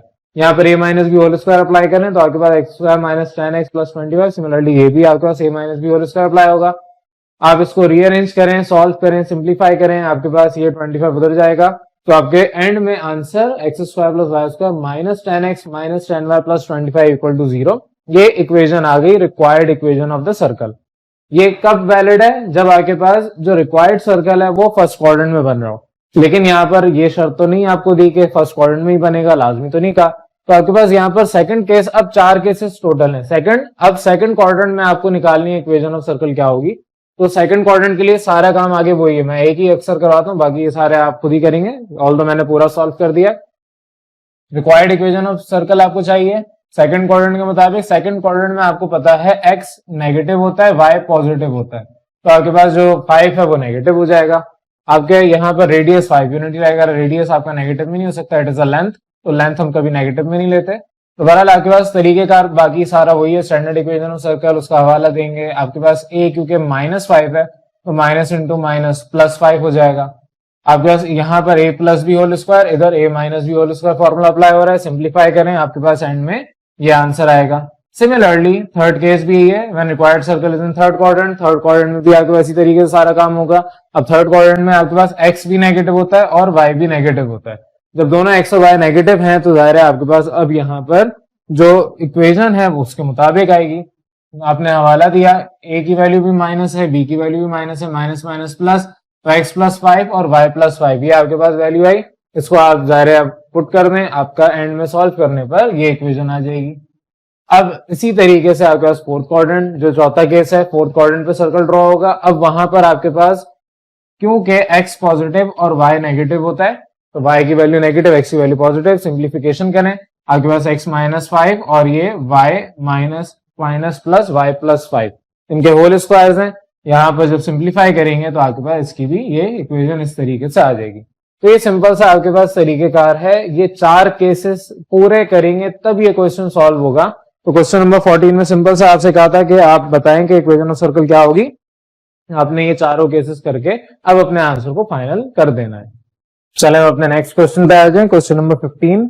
Question number 15 में आपसे कहा है find the equation of the circle which touches x axis and passes through the points given.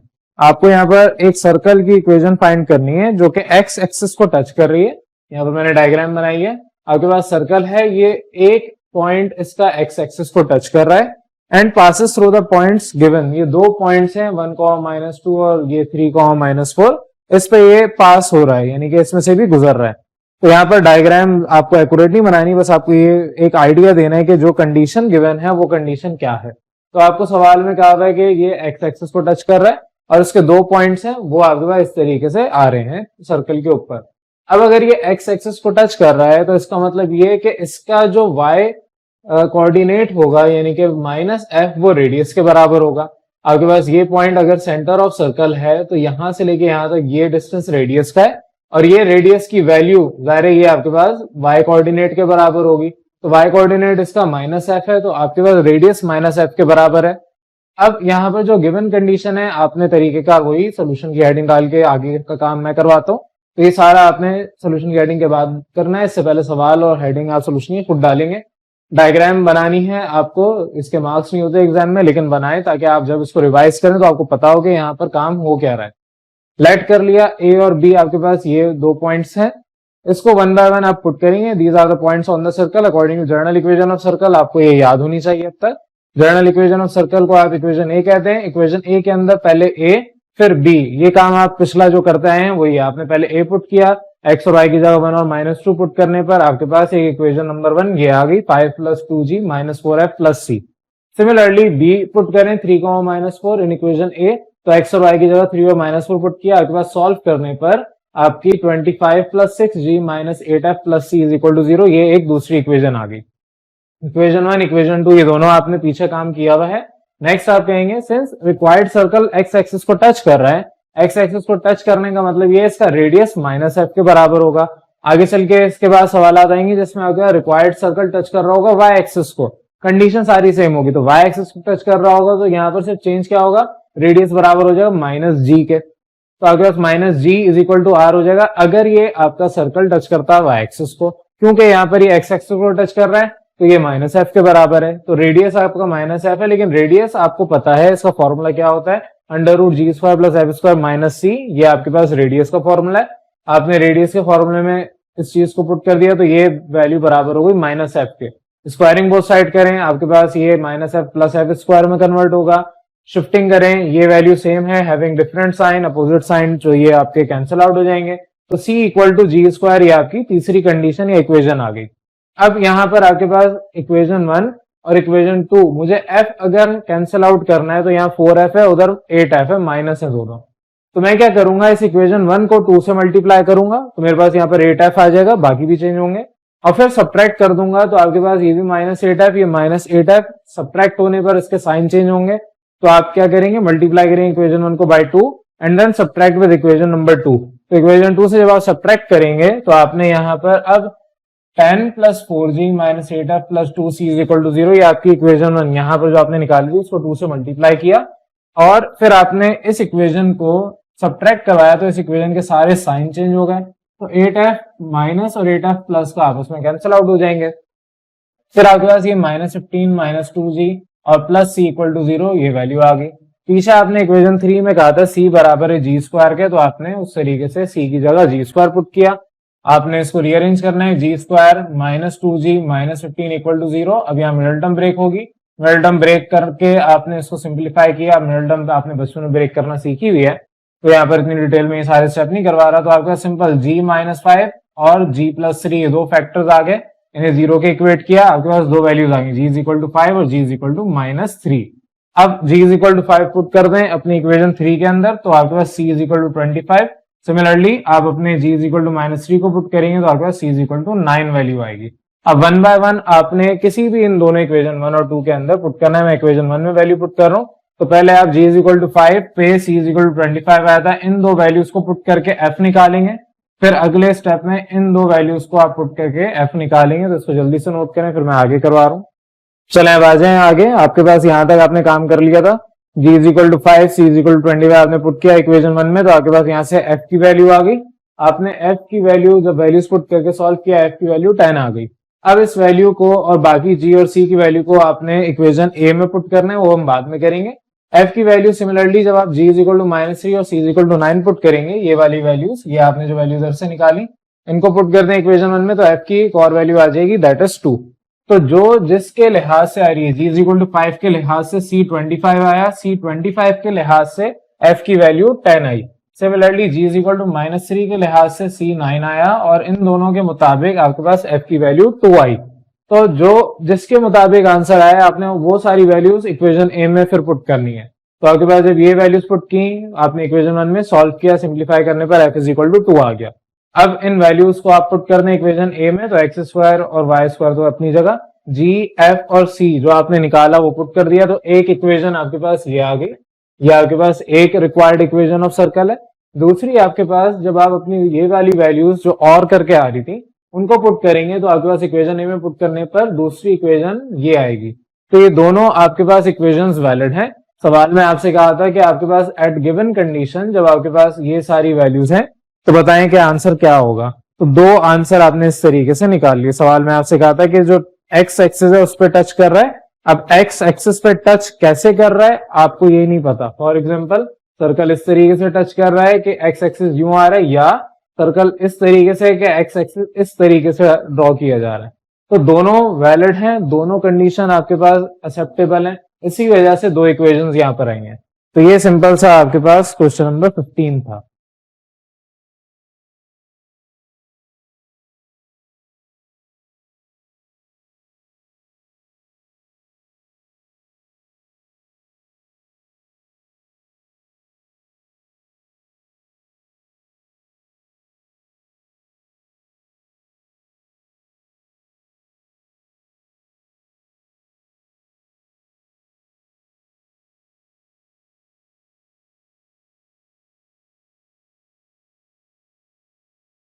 आज हम आप लोगों का question number 16 से ऑनवर्ड काम स्टार्ट कर रहे हैं। क्वेश्चन नंबर 15 तक इससे पहले कर लिया था। इसके अलावा मैंने कहा था कि जो जैसे हैं क्वेश्चन नंबर 19 फॉर एग्जांपल, वो आपने घर पे होमवर्क के तौर पे ट्राई करना था। तो वो वैसे तो क्लास में मैंने नहीं कराया, लेकिन बाद में मैंने वीडियो के अंदर जब करूंगा तो डाल दूंगा। क्वेश्चन नंबर 16 से ऑनवर्ड आज हम क्लास में देख रहे हैं। अच्छा, अब इसमें जो मिलते जुलते सवाल आते हैं वो जाहिर है आपके होमवर्क होंगे, वो आप लोगों ने खुद करने। तो क्वेश्चन नंबर 15 के बाद क्वेश्चन नंबर 16 अब हम स्टार्ट कर रहे हैं। Find the equation of circle which passes through the two given points and whose radius is given. Although इस तरह का सवाल आप पीछे कर चुके हैं, जब आपके पास टच कर रहा था x axis. For example question 15 मैंने आपको करवाया था, उसके अंदर एक्स एक्सिस को टच कर रहा था, तो रेडियस वहां पर आपने कहा था कि माइनस एफ के बराबर होगा। तो जिस तरीके से आपने कहा कि एक्स एक्सिस को टच कर रहा है और आपके पास जो रेडियस है वो माइनस एफ के बराबर है, तो वही रेडियस अब वहां माइनस एफ की जगह यहाँ पर वैल्यू गिवन है। अब यहाँ जब वैल्यू गिवन है तो एंड में सॉल्यूशन टेक्निक थोड़ी सी डिफरेंट होगी, प्रोसीजर वही होगा। तो वो यहाँ पर क्वेश्चन नंबर 16 अब मैं डिस्कस कर रहा हूँ।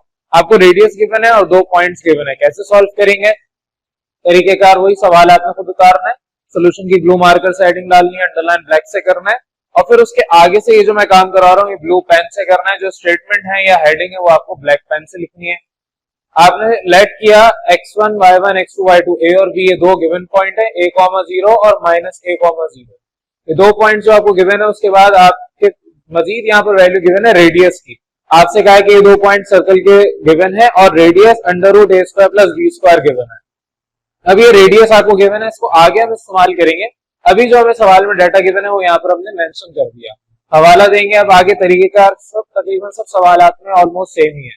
आपने यहाँ पर हवाला देना है कि हमारी जर्नल इक्वेशन क्या होती है। जर्नल इक्वेशन को इक्वेशन ए कहते हैं। तो जो 2 पॉइंट से 1 बाय 1 पुट कर दें, ए पॉइंट पहले पुट करेंगे इक्वेशन ए में, सॉल्व करने पर ये वाली इक्वेशन 1 आपकी आ गई, a square plus 2ga plus c is equal to 0। अगर एक्स और वाई की जगह आपने ए और 0 पुट किया, वाई 0 है, तो आपके पास इक्वेशन 1 आ गई। सिमिलरली बी पॉइंट पुट करेंगे माइनस ए कॉमा 0, तो आपके पास इक्वेशन को सॉल्व करने पर आपके पास इक्वेशन 2 आ जाएगी, a square minus 2ga plus C equal to 0। ये सवालात ऑल्दो आप लोग खुद भी अब कर सकते हैं, यहाँ तक का काम आपने हर सवाल में तकरीबन किया हुआ है, तो सब सेम है। तो बहरहाल आपके पास ये इक्वेशन 1 और इक्वेशन 2 आ गई। अब इन दो इक्वेशन के बाद आप कहेंगे कि सिंस हमें ये कंडीशन गिवन थी कि रेडियस इस चीज के बराबर है, पिछले सवाल में हमने खुद डिफाइन किया था रेडियस माइनस एफ के बराबर होगा, लेकिन यहाँ पर हमें रेडियस गिवन है, तो आपको पता है रेडियस का फॉर्मूला। यहाँ पर जर्नल इक्वेशन जब इस्तेमाल होगी तो उसका रेडियस का formula under root g square plus f square minus c है।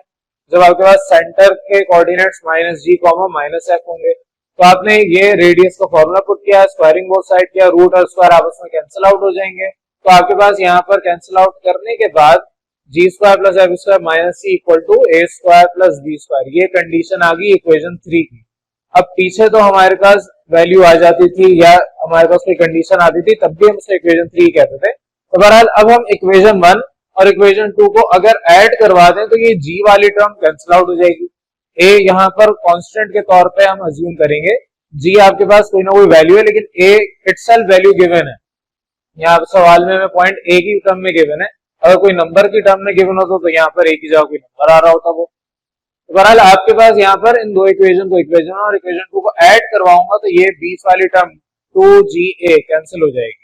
तो आपके पास a plus a square plus a square 2a square, c plus c 2c, इसको उधर भेज दें। अगर 2c is equal to minus 2a square, simplify करें, c is equal to minus a square, ये आपके पास c की वैल्यू आ गई।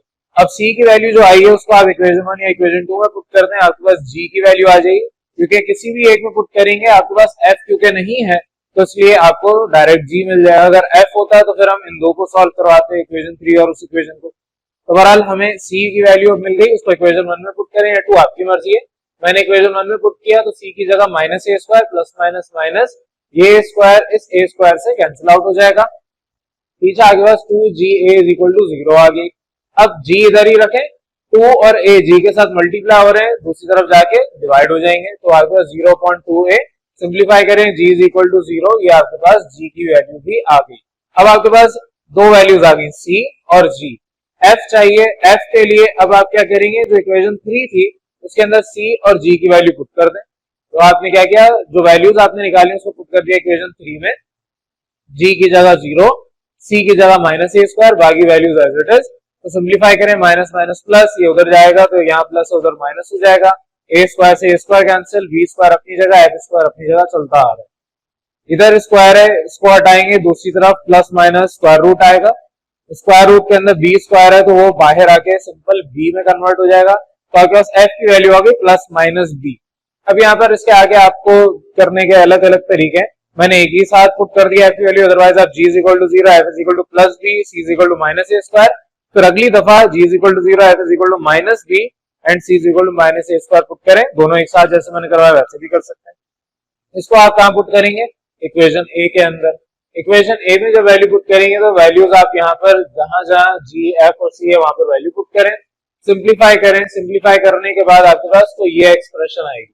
अब x square plus Y square plus minus 2by minus a square is equal to 0, ये आपके पास इक्वेशन आ गई। अब इस इक्वेशन में आइदर और करके एक प्लस वाली वैल्यू, अगली दफा माइनस वाली वैल्यू, तो आइदर आपके f की वैल्यू जो थी प्लस और दूसरी दफा आप इसको माइनस करेंगे, तो x square plus Y square plus 2by minus a square is equal to 0, एक इक्वेशन आ गई। सिमिलरली यहाँ पर प्लस की जगह माइनस करके ये दूसरी इक्वेशन आ गई। तो इस तरीके से आपके पास ये दोनों इक्वेशंस आएंगी और ये वाला क्वेश्चन सिंपल सा क्वेश्चन नंबर 16 सॉल्व होगा। चलें अब आ जाए अपने नेक्स्ट क्वेश्चन पे, क्वेश्चन नंबर 17। ये क्वेश्चन थोड़ा सा डिफरेंट है, इसके कॉन्सेप्ट आपके चैप्टर 3 जो पीछे आपने पढ़ा है उसके साथ रिलेट कर रहे हैं। अगर आपको चैप्टर 3 अच्छे से आता है, इसको करने के बहुत सारे तरीके हैं। अक्सर मैं इसको दूसरे मेथड से भी करवाता हूँ, लेकिन जो शॉर्टेस्ट मेथड है वो ये है जो अभी हम डिस्कस कर रहे हैं। आपके पास सवाल गिवन है, क्वेश्चन नंबर 17 में कंडीशन गिवन है, कहा है find the equation of circle containing the point given, और दूसरा and touches the line x is equal to y at a point 4,4। जो सवाल है उसके अंदर का एक लाइन है जिसकी equation x is equal to y है। अब इसकी equation x is equal to y या x minus y is equal to 0 जो भी कहें, इस लाइन के ऊपर एक पॉइंट है 4,4, वो आपके पास सर्कल के ऊपर, यानी सर्कल उस पॉइंट पे टच कर रहा है। ये जो 4,4 है ये वो पॉइंट है जिसके ऊपर सर्कल पास होते हुए गुजर रहा है, यानी कि इस पॉइंट पे सर्कल का एक सर्कमफेरेंस के ऊपर कोई पॉइंट आ रहा है। दूसरा आपको सर्कल पे पॉइंट गिवन है 6,0। अब 6,0, 4,4 ये दोनों सर्कल के पॉइंट है, लेकिन जो 4,4 है उसमें से एक स्ट्रेट लाइन पास हो रही है, यानी कि वो लाइन का भी पॉइंट है और सर्कल का भी पॉइंट है। अब यहाँ पर आपको सेंटर वैसे गिवन नहीं है, लेकिन हम खुद कह रहे हैं माइनस जी को माइनस एफ है, ये चीजें आपको गिवन है।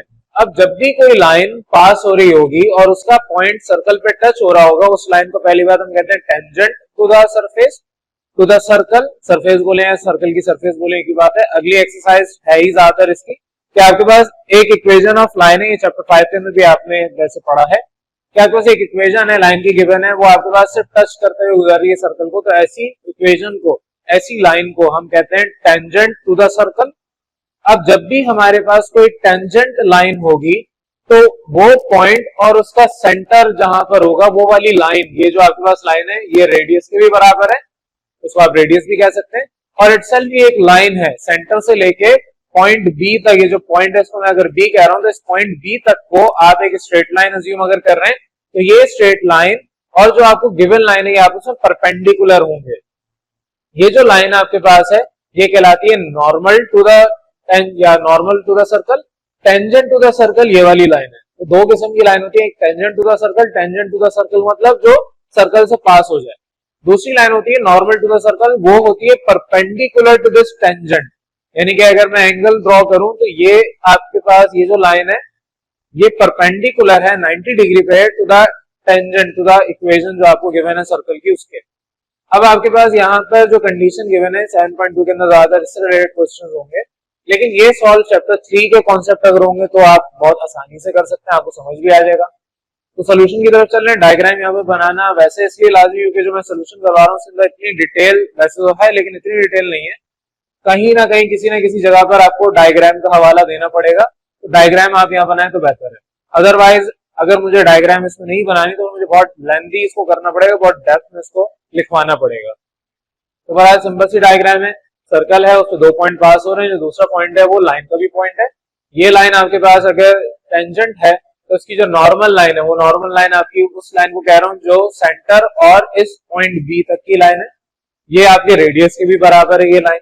अब आप कहेंगे centre of circle x naught y naught, इसको आपने x naught comma y naught का, ये minus g comma minus f के बराबर है। मजीद आपको कंडीशन गिवन है, दो कंडीशन गिवन है, एक कंडीशन है कि एक पॉइंट है वो आपके सर्कल के ऊपर है विच इज ए 6,0, इसको x1 y1 कह दिया। दूसरा आपके पास सर्कल टच कर रहा है एक स्ट्रेट लाइन को, स्ट्रेट लाइन कौन सी है x is equal to y at a point 4,4।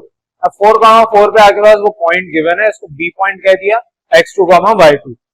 मजीद आपकी जो इक्वेशन ऑफ स्ट्रेट लाइन है that is x is equal to y। अब इस x is equal to y को मैं y is equal to x और फिर x के साथ कोई भी वैल्यू मल्टीप्लाई होगी अगर 1 तो वो x ही रहेगा, तो y is equal to 1 times x plus 0।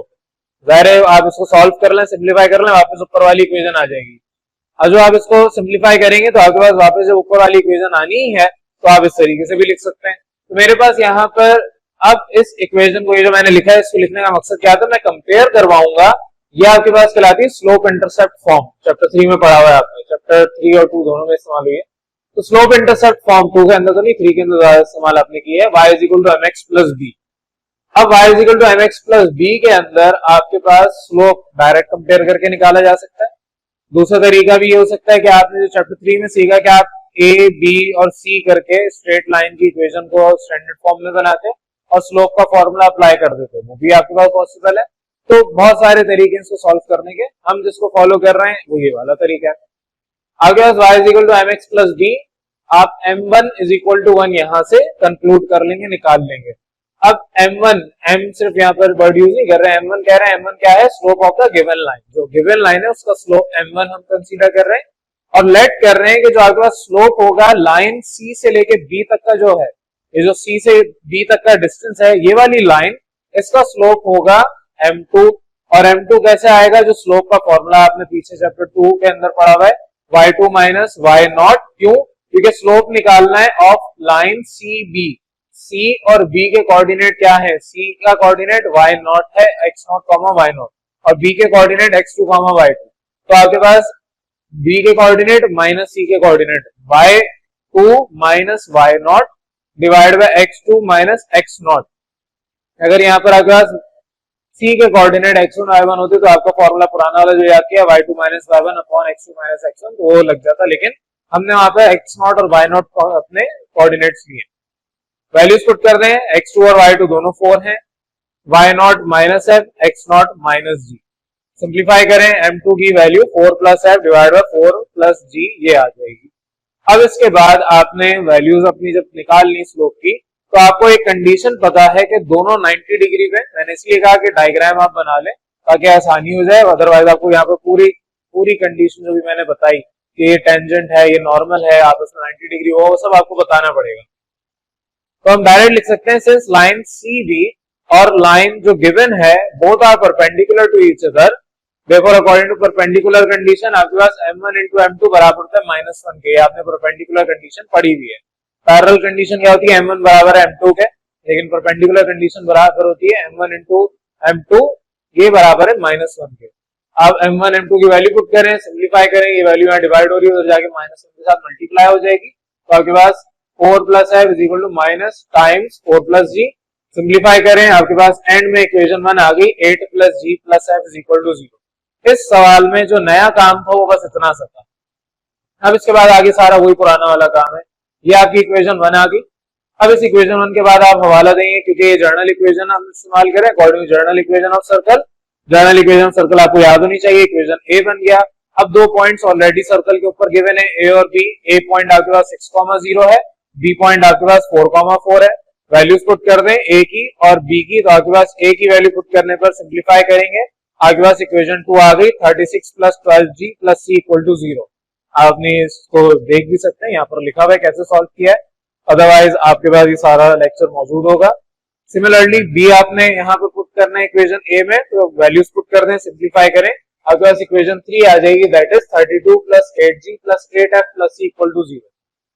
अब मेरे पास इक्वेशन 2 में g और c है, इक्वेशन 3 में g, f, c तीनों है, तो मेरे पास यहाँ पर अगर इक्वेशन 3 और इक्वेशन 1 को सिंप्लीफाई करूं, g और f डायरेक्ट कैंसिल हो सकते हैं अगर इक्वेशन 1 को 8 से मल्टीप्लाई कर दिया जाए, तो अगर इक्वेशन 1 को मैं 8 से मल्टीप्लाई करूंगा तो 8g और 8f, इधर भी 8g और 8f है, सब्ट्रैक्ट कर दें, g और f की वैल्यू कैंसिल आउट हो जाएगी। तो यही आप काम करेंगे, इक्वेशन 3 में मल्टीप्लाई करेंगे इक्वेशन 1 को बाय 8 और फिर उसका सब्ट्रैक्ट करवा देंगे, तो आगे 64 plus 8g plus 8f is equal to 0, equation 1 हो गई। इक्वेशन 3 अपनी जगह आ जाता है, सब्ट्रैक्ट जब भी करते हैं तो आपके पास ये जो साइन है ये चेंज हो जाते हैं, जहां प्लस है वहां माइनस, अब क्योंकि यहाँ सब जगह प्लस ही है तो ये सारे आपके माइनस में कन्वर्ट हो जाएंगे। 8g आपका ये कैंसिल आउट हो जाएगा आपस में, 8g और 8f, क्योंकि अपोजिट साइन है, सब्ट्रैक्ट करवा रहे, तो 32 minus c equal to 0, c उधर भेज दें, सिंप्लीफाई करें, आपके पास c इज इक्वल टू 32, ये वैल्यू आ गई। अब c इज इक्वल टू 32 जब आ गया तो आप c की वैल्यू पुट करते हैं अपनी इक्वेशन 2 के अंदर, क्योंकि c की वैल्यू पुट कर देंगे तो g की वैल्यू आ जाएगी। इक्वेशन 2 में वैल्यू पुट करते हैं, आपके पास c 32 आया है, सिंप्लीफाई करें, g की वैल्यू -17/3 ये वैल्यू आ जाएगी। अब यहाँ जगह खत्म हो गई, इसके आगे आप जल्दी से करें, फिर मैं आपको ये मिटा के करवा रहा हूँ। आपने इसके बाद क्या करना है, g की वैल्यू पुट करनी है इक्वेशन 1 में, इक्वेशन 1 आपके पास ये रही, g की वैल्यू निकाल चुके हैं, तो f की वैल्यू आ जाएगी, f की वैल्यू आ गई, तो अब आगे आपका सोल्यूशन थोड़ा सा है, वो आप खुद भी कर सकते हैं, कि आपने सिंपली वैल्यू पुट करनी है और आपके पास इक्वेशन ए के अंदर सारी वैल्यू पुट करेंगे, इक्वेशन ऑफ रिक्वायर्ड सर्कल आ जाएगी। तो इसको जल्दी से नोट करें, मैं वहां से बता रहा हूँ। चले आ जाए अंदर, देख लें, आपके पास यहाँ पर जो वैल्यू पुट करेंगे f की, f को निकालने के लिए g की, तो आपके पास यहाँ पर सिंप्लीफाई होने के बाद f की वैल्यू -7/3 आ रही है। तो अब जब आपके पास यहाँ पर f is equal to -7/3 value आई है, तो आप इसको पुट कर दें जी एफ और सी तीनों वैल्यूज को इक्वेशन ए में जब पुट करेंगे तो आपके पास जहां जहां जी एफ और सी की वैल्यू है वहां पर आपने जो वैल्यूज निकाली वो पुट कर दें, सिंप्लीफाई करें, आपके पास यहाँ पर वैल्यू ये वाली आ जाएगी। अब क्योंकि आपके पास डिनोमिनेटर में 3 आ रहा है और हमें डिनोमिनेटर में वैल्यू नहीं लिखनी होती अपनी इक्वेशन की, तो हम क्या करेंगे, अपनी इस पूरी इक्वेशन को 3 से मल्टीप्लाई कर देंगे बोथ साइड। यहाँ पर एक स्टेप मैंने मिस किया है कि दोनों तरफ 3 से मल्टीप्लाई करवाने वाला, वो आप खुद कर सकते हैं। तो आपके पास फाइनल इक्वेशन आएगी ये वाली 3x² + 3y² - 34x - 14y + 96 = 0। तो ये सिंपल सा आपके पास क्वेश्चन था, क्वेश्चन नंबर 17। सिर्फ इसके अंदर शुरू का पोर्शन यहाँ तक का डिफरेंट था कि आपको ये अपने चैप्टर 3 के कॉन्सेप्ट, स्लोप के कॉन्सेप्ट को इस्तेमाल करते हुए काम करना था। अदरवाइज आगे सारा काम जो जितना भी है वो वही है जो आपने इस पूरे चैप्टर में किया है। तो यहाँ तक आपको क्वेश्चन नंबर 17 में किसी कोई कंफ्यूजन? अब आ जाए अपने नेक्स्ट क्वेश्चन की तरफ, क्वेश्चन नंबर 18। क्वेश्चन नंबर 18 में आपको सिर्फ थोड़ा सा करवाऊंगा, बाकी ये सारा सॉल्व मैंने आपको करवा दिया है। इसके अंदर आपको जो मेन इंपॉर्टेंट कॉन्सेप्ट है सिर्फ वो समझाना है, बाकी सारा आप वैसे भी कर सकते हैं। क्वेश्चन नंबर 18 में आपसे कहा है कि find the equation of the circle containing the given points. 2 points आपको गिवन है, इसकी आपको इक्वेशन ऑफ सर्कल निकालनी है। And with the centre on the line given, आपको एक लाइन गिवन है x - y + 10 = 0। इसके आपने बताने के सेंटर से अगर पास हो रही है तो इक्वेशन क्या होगी। तरीकेकार आपके पास यहाँ पे पूरा मैंने सॉल्व करवा दिया है। ये आपके पास फॉर एग्जांपल अगर सर्कल है तो एक पॉइंट ये गिवन है, दूसरा पॉइंट लेट्स सपोज यहाँ पर गिवन है, ये सेंटर है। आपसे कहा है कि एक लाइन इस तरीके से ये पास हो रही है कि जो सेंटर है, अगर ये सेंटर -g, -f है, तो ये जो लाइन आपके पास है इस लाइन की इक्वेशन x - y + 10 = 0 ये आपको गिवन है सवाल में। अब ये 3 चीजें गिवन है, फॉर एग्जांपल ये पॉइंट ए और ये पॉइंट बी गिवन है, वहां मैंने लिखा हुआ ये पॉइंट्स क्या है। इन पॉइंट्स के ऊपर आपके पास ये सर्कल के ऊपर ये 2 पॉइंट्स है और मजीद आपके पास ये जो सेंटर है उसके अंदर लाइन ये वाली पास हो रही है। अब बताएं कि कैसे सॉल्व होगा। तो तरीके का सिंपल सा है, आपके पास सोल्यूशन के आगे से काम करवा रहा हूं। आपने लेट करना है ए बी, ये 2 पॉइंट्स हैं, are the points on the circle. मजीद आपसे कहा हुआ है कि आपको कंडीशन गिवन है, लाइन पास हो रही है, लाइन कौन सी, x - y + 10 = 0। This line passes through the centre of the circle. Circle आपके पास जो सेंटर सर्कल का है वो -g, -f है।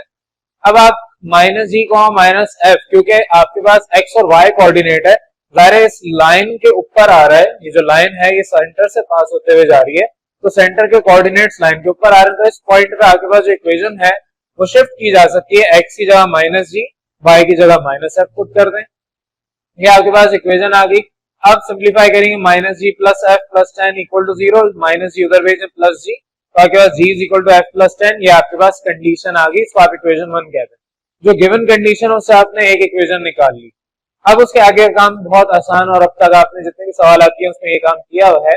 आपने हवाला देना है जर्नल इक्वेशन ऑफ सर्कल का, उसको इक्वेशन ए बना दें, पहले पॉइंट ए फिर पॉइंट बी पुट करें, तो पॉइंट ए आपके पास -1, 1 है, इक्वेशन ए में पुट करेंगे तो आपके पास ये वैल्यू सिंप्लीफाई होके ये वाली इक्वेशन 1 दे देगी।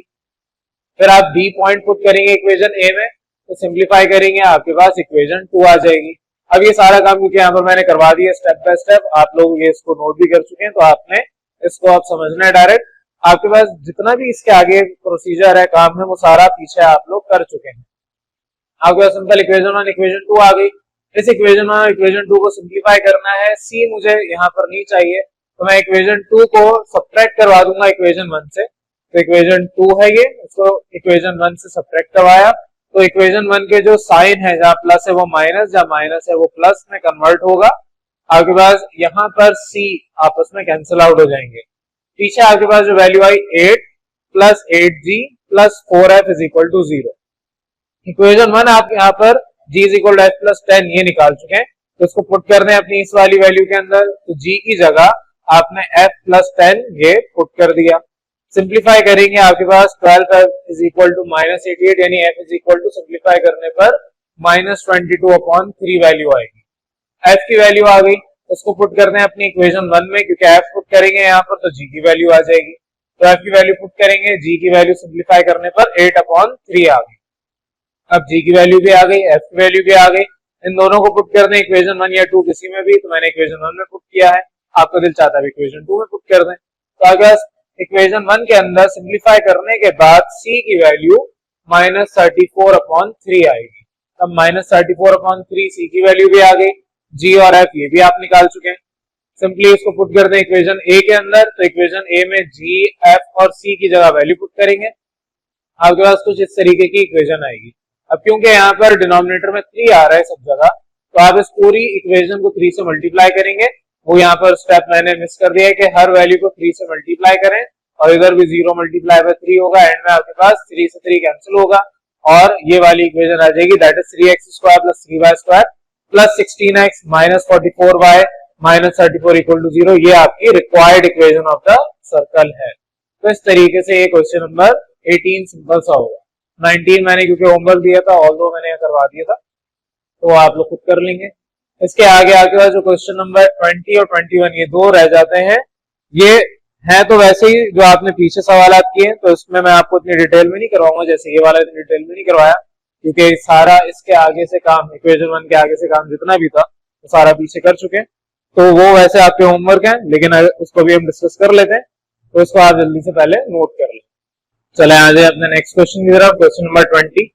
क्वेश्चन नंबर 20 छोटा सा है और इस जैसे सवाल आप पीछे कर भी चुके हैं, क्वेश्चन नंबर 10 था वो। क्वेश्चन नंबर 20 में आपसे कहा है find the equation of the circle concentric with the circle given and touches the line y = 0। अब y = 0 जो लाइन होती है उसको x एक्सिस कहते हैं। आपको एक सवाल, इस सवाल के अंदर एक सर्कल की इक्वेशन गिवन है, ये वाली इक्वेशन आपको गिवन सर्कल की है। आपसे कहा है कि एक और सर्कल है, कॉन्सेंट्रिक है, पीछे आपको कॉन्सेंट्रिक का कॉन्सेप्ट में दे चुका हूं, ऐसे सर्कल जिसका सेंटर सेम हो। दो डिफरेंट सर्कल है, एक आपके पास फॉर एग्जांपल यहाँ पे मैंने डायग्राम बनाई है, एक ये सर्कल है, दूसरा ये सर्कल है, दोनों सर्कल डिफरेंट हैं लेकिन दोनों का सेंटर एक ही है, तो ऐसे सर्कल को आप कॉन्सेंट्रिक सर्कल कहते हैं। आपको यहाँ पर एक इक्वेशन गिवन है इस सर्कल की, आपसे कहा है कि ये रिक्वायर्ड सर्कल है, इसकी इक्वेशन बताएं जब ये रिक्वायर्ड सर्कल टच कर रहा होगा आपके लाइन y = 0 को। अब y = 0 वाली लाइन x एक्सिस की होती है, यानी कि सर्कल टच कर रहा है x एक्सिस को, और इस तरह की कंडीशन आप पीछे क्वेश्चन नंबर 16 था या क्वेश्चन नंबर 15 था, 15 और 19 दोनों में आपके पास सर्कल x एक्सिस पे टच कर रहा था। तो आपको यहाँ पर जो कॉन्सेप्ट पीछे जितने भी सवाल आपने किए हैं वो अप्लाई करने। सवाल आपको क्लियर होना चाहिए, एक सर्कल गिवन है, उसकी इक्वेशन भी गिवन है, आपसे कहा है रिक्वायर्ड सर्कल की इक्वेशन बताएं क्या होगी जब वो रिक्वायर्ड सर्कल नंबर 1 कॉन्सेंट्रिक होगा, नंबर 2 टच कर रहा होगा y = 0 वाली लाइन को। y = 0 वाली लाइन x एक्सिस की होती है। सवाल आपके पास ये भी आ सकता है x = 0 वाली लाइन को टच कर रहा होगा, वो आपने घर पे ऐसा होमवर्क क्वेश्चन ट्राई करना है, वो किताब के अंदर नहीं, लेकिन ऐसा सवाल आ सकता है कि आपके पास लाइन x = 0 अगर हो, x = 0 वाली लाइन होती है y एक्सिस की। तो ओवरऑल अभी हम y = 0 x एक्सिस को कर रहे हैं। आपने सोल्यूशन के बाद डायग्राम बनानी है, उसके बाद लिखना है कि since the equation of circle is given as, जो रिक्वायर्ड इक्वेशन है वो हमें निकालनी है, रिक्वायर्ड मतलब निकालना, हमें जो गिवन है वो हम मेंशन कर रहे हैं ये है। इस इक्वेशन को आपने रीअरेंज करना है इन द फॉर्म आपके जो जर्नल इक्वेशन है उस लिहाज से। तो आपने गिवन इक्वेशन को रीअरेंज किया x² + y² + 2gx + 2fy + c = 0 इस कंडीशन में, इस फॉर्म में। तो आप इसको जब अरेंज कर देंगे फिर आप कंपेयर करवाएंगे फिर journal equation of circle. General equation of circle आपको याद होनी चाहिए, इसको इक्वेशन ए यहाँ पर डायरेक्ट करते हैं क्योंकि आगे हमें इसको इस्तेमाल भी करना है। तो जहां पर g उसकी वैल्यू, जहां पर f उसकी वैल्यू आपने यहाँ पर कंक्लूड करके कंपेयर करके बता दी। तो g मेरे पास 3 है, f की वैल्यू -5 है और c 33 आ रहा है। c की वैसे हमें आगे जरूरत नहीं, लेकिन फिर भी हम लिख देते हैं। तो अगर मेरे पास g और f ये हैं तो -g -3 होगा और -f +5 के बराबर होगा। तो यहां से हमें सेंटर मिल जाएगा क्योंकि कॉन्सेंट्रिक है, तो चाहे इस इक्वेशन इस सर्कल की बात करूं या इस सर्कल की बात करूं, दोनों का सेंटर सेम ही है। कॉन्सेंट्रिक का मतलब ये है कि centre of both circle will also same. तो आपके पास ये सेंटर ऑफ सर्कल डायरेक्ट आ गया, आप कहेंगे देखो centre of circle is -g, -f, -3, 5। Centre of circle आ गया। अब -g और -f से g और f की वैल्यू आ गई, सिर्फ मुझे एक वैल्यू चाहिए c की, ताकि जर्नल इक्वेशन में सिर्फ g और f डायरेक्ट पुट करके c की वैल्यू निकाल के वो पुट कर दो, मेरे पास रिक्वायर्ड इक्वेशन आ जाएगी।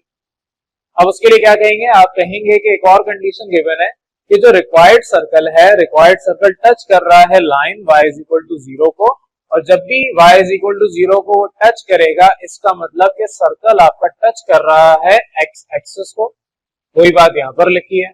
और अगर ये x एक्सिस है तो आपके पास क्योंकि y की वैल्यू 0 है, तो यहाँ सेंटर से लेके इधर तक का जो डिस्टेंस होगा ये वाला, ये डिस्टेंस आपके पास y कोऑर्डिनेट का होगा और y कोऑर्डिनेट का डिस्टेंस माइनस f है ये वाला। अगर इसकी मैं दोबारा से डायग्राम बनाऊं, ये आपके पास सर्कल है, ये x एक्सिस को टच कर रहा है, डायग्राम थोड़ी सी रफ बनी हुई है, ये x एक्सिस को टच कर रहा है और अगर ये सेंटर है माइनस g माइनस f, तो आपके पास सेंटर की वैल्यू माइनस f का मतलब यहां से लेके यहां तक का डिस्टेंस, ये माइनस f है, तो यहां से लेके यहां तक का डिस्टेंस आपका रेडियस है, क्योंकि आपके पास सर्कल टच कर रहा है x एक्सिस को y इज इक्वल टू 0 वाली लाइन पर। तो ये आपने क्वेश्चन नंबर 15, क्वेश्चन नंबर 19 दोनों में ये काम किया था, तो आप यहाँ पर भी वही काम करेंगे, क्योंकि आपका जो सर्कल है, रिक्वायर्ड सर्कल, वो टच कर रहा है x एक्सिस को, x एक्सिस का मतलब y इज इक्वल टू 0 वाली लाइन को। तो radius is equal to minus है, रेडियस की जगह वैल्यू पुट करें। अब यहाँ तक काम आप करते आए हैं, पिछले दो सवाल आपने जैसे किए, तो वैल्यू सिंपल सी पुट करें, स्क्वायरिंग बोथ साइड करें, रीअरेंज करें, आपके पास c is equal to g square, ये वैल्यू आ गई।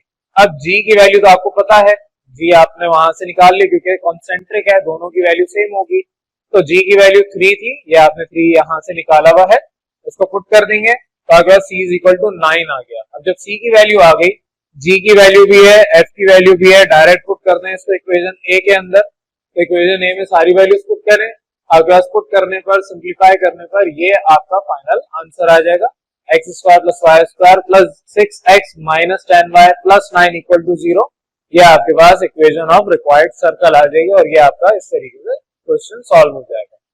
चले आज अपने लास्ट क्वेश्चन की तरफ, क्वेश्चन नंबर 21, ये आपकी इस एक्सरसाइज का लास्ट क्वेश्चन है। इस क्वेश्चन में आपसे कहा है find the equation of the circle circumscribing the triangle whose vertices are the given point। Circumscribing triangle का मतलब एक ट्रायंगल है जो सर्कल यानी सर्कल के जो आपका सर्कमफेरेंस है उसके ऊपर उसके वर्टाइसेस आ रहे हैं और वो तीनों वर्टाइसेस, तीनों पॉइंट्स आपको ये गिवन है। फॉर एग्जांपल यहाँ पे मैंने डायग्राम एक बनाई है, ए बी सी, आपके पास ये ट्रायंगल के वर्टाइसेस हैं जो कि सर्कल के ऊपर आ रहे हैं। अब इस तरह का सवाल आप पीछे कर चुके हैं, तो यहाँ पर आपको सिर्फ साइमल्टेनियस इक्वेशन सोल्यूशन काम करना है, ये फर्स्ट ईयर का काम था। आपने ये पूरे अगर एक्सरसाइज के क्वेश्चन किए हैं तो आपको अब तक ये सारा काम करना आ चुका है। तो बहरहाल वहां से काम यहाँ पे मैं इसको स्ट्रेट समझा रहा हूँ, डायरेक्ट समझा रहा हूँ, आप लोगों को पूरा सोल्यूशन करके दे दिया। आपको 3 पॉइंट्स गिवन है, सोल्यूशन की हेडिंग डालनी है, ट्रायंगल, ये आपको डायग्राम बनाने का दिल चाहता तो बना लें, अदरवाइज लाजमी नहीं है। आपने यहाँ पर इसके बाद सोल्यूशन की हेडिंग डालने के बाद लेट किया ए बी सी, ये आपके 3 वर्टाइसेस गिवन है, are the vertices of circumscribing triangle, ये आपको गिवन है, x1 y1 x2 y2 x3 y3 आपने लेट किया। अब उसके बाद आप हवाला देंगे जर्नल इक्वेशन ऑफ सर्कल का, इसको इक्वेशन ए कहते हैं, और 1 बाय 1 इन ए बी और सी पॉइंट्स को पुट करेंगे। तो यहाँ पर मैं सिर्फ एक ओवरव्यू दे रहा हूँ कि आपने किया क्या है, सोल्यूशन डिटेल सारा यहाँ पर मौजूद है, ऑल्दो ये सारा काम आप कर सकते हैं, ये वैसे मैं होमवर्क में देता हूँ। तो बहरहाल आपने ए पुट किया 1, -2 इक्वेशन ए में, तो आपके पास इस तरीके से ये इक्वेशन 1 आ गई। सिमिलरली आपने इक्वेशन ए में बी पुट किया, x2 और y2 की वैल्यूज, x और y की जगह 5 -5 और 2 पुट कर दें, सिंप्लीफाई करें, आपके पास ये इक्वेशन 2 आ जाएगी। सिमिलरली सी पॉइंट पुट करें इक्वेशन ए में, तो जिस तरीके से आपने पीछे काम किया उसी तरीके से यहाँ पर भी आपके पास एक इक्वेशन 3 आ जाएगी। जो आपके पास इक्वेशन 1, 2 और 3 ये तीनों इक्वेशन आ गई। अब 1 बाय 1 इनको सॉल्व करना है।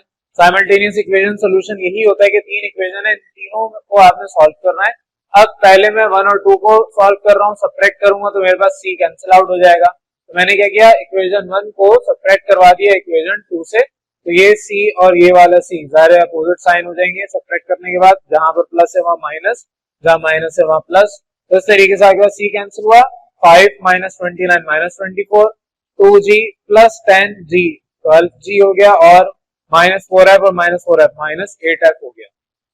अब यहाँ पर इस पूरी इक्वेशन में -4 कॉमन ले लें, -4 कॉमन लेंगे तो आपके पास 6 -3g प्लस 12 ये वैल्यू आएगी ब्रैकेट के अंदर। ये -4 इस पूरी वैल्यू से मल्टीप्लाई हो रहा है तो इधर जाके 0 के पास डिवाइड हो जाएगा, वो मैंने स्टेप क्वेश्चन मार्क डाल दिया, आपने खुद फिल करने। तो -4 उधर जाके डिवाइड होगा 0.-4, एंड में आपके पास आंसर आएगा 6 -3g प्लस 12 इक्वल टू 0। मैंने एक स्टेप मिस किया, वो आप पूरा करेंगे, इसको आप इक्वेशन 4 कहते हैं। अब इक्वेशन 4 आ गई, इसके अंदर सी नहीं है लेकिन जी और एफ दोनों है। अब मैं क्या करूंगा, इक्वेशन 2 और 3 को सब्ट्रैक्ट करवाऊंगा। तो इक्वेशन 2 और 3 को जब सब्ट्रैक्ट करवाएंगे, इक्वेशन 2 को सब्ट्रैक्ट करवा दिया इक्वेशन 3 से, तो इसका भी ये कांस्टेंट सी वाली वैल्यू कैंसिल आउट हो जाएगी। इधर भी आगे 4 कॉमन आ रहा है, 4 कॉमन लेंगे तो पीछे 1 माइनस 4g माइनस एफ, ये ब्रैकेट रह जाएगी। अगले स्टेप में आपने जीरो उधर भेज के डिवाइड करना है, तो आपके पास 1 minus 4g minus f equal to 0, ये इक्वेशन 5 आ गई। अब इन इक्वेशन 4 और इक्वेशन 5 को आपस में सॉल्व करना है।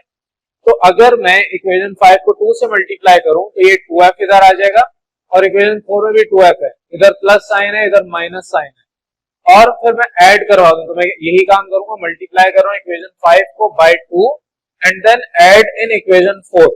पहले इस पूरी इक्वेशन को 2 से मल्टीप्लाई करेंगे, फिर जब यहाँ पर 2f वैल्यू आ जाएगी तो आप इस इक्वेशन को चेंज होने के बाद इक्वेशन 4 के साथ ऐड करवा देंगे। ऐड करवाने पर आपके पास ये वाली वैल्यू, इसको चेंज कर दिया 2 माइनस 8g माइनस 2f, ये वैल्यू इधर आ गई। ऐड करवाने 6 plus 3g plus 2f, equation 4 इधर ऐड हो गया। सिंप्लीफाई करें 8 माइनस 11g, जाहिर है ये तो कैंसिल आउट हो गया।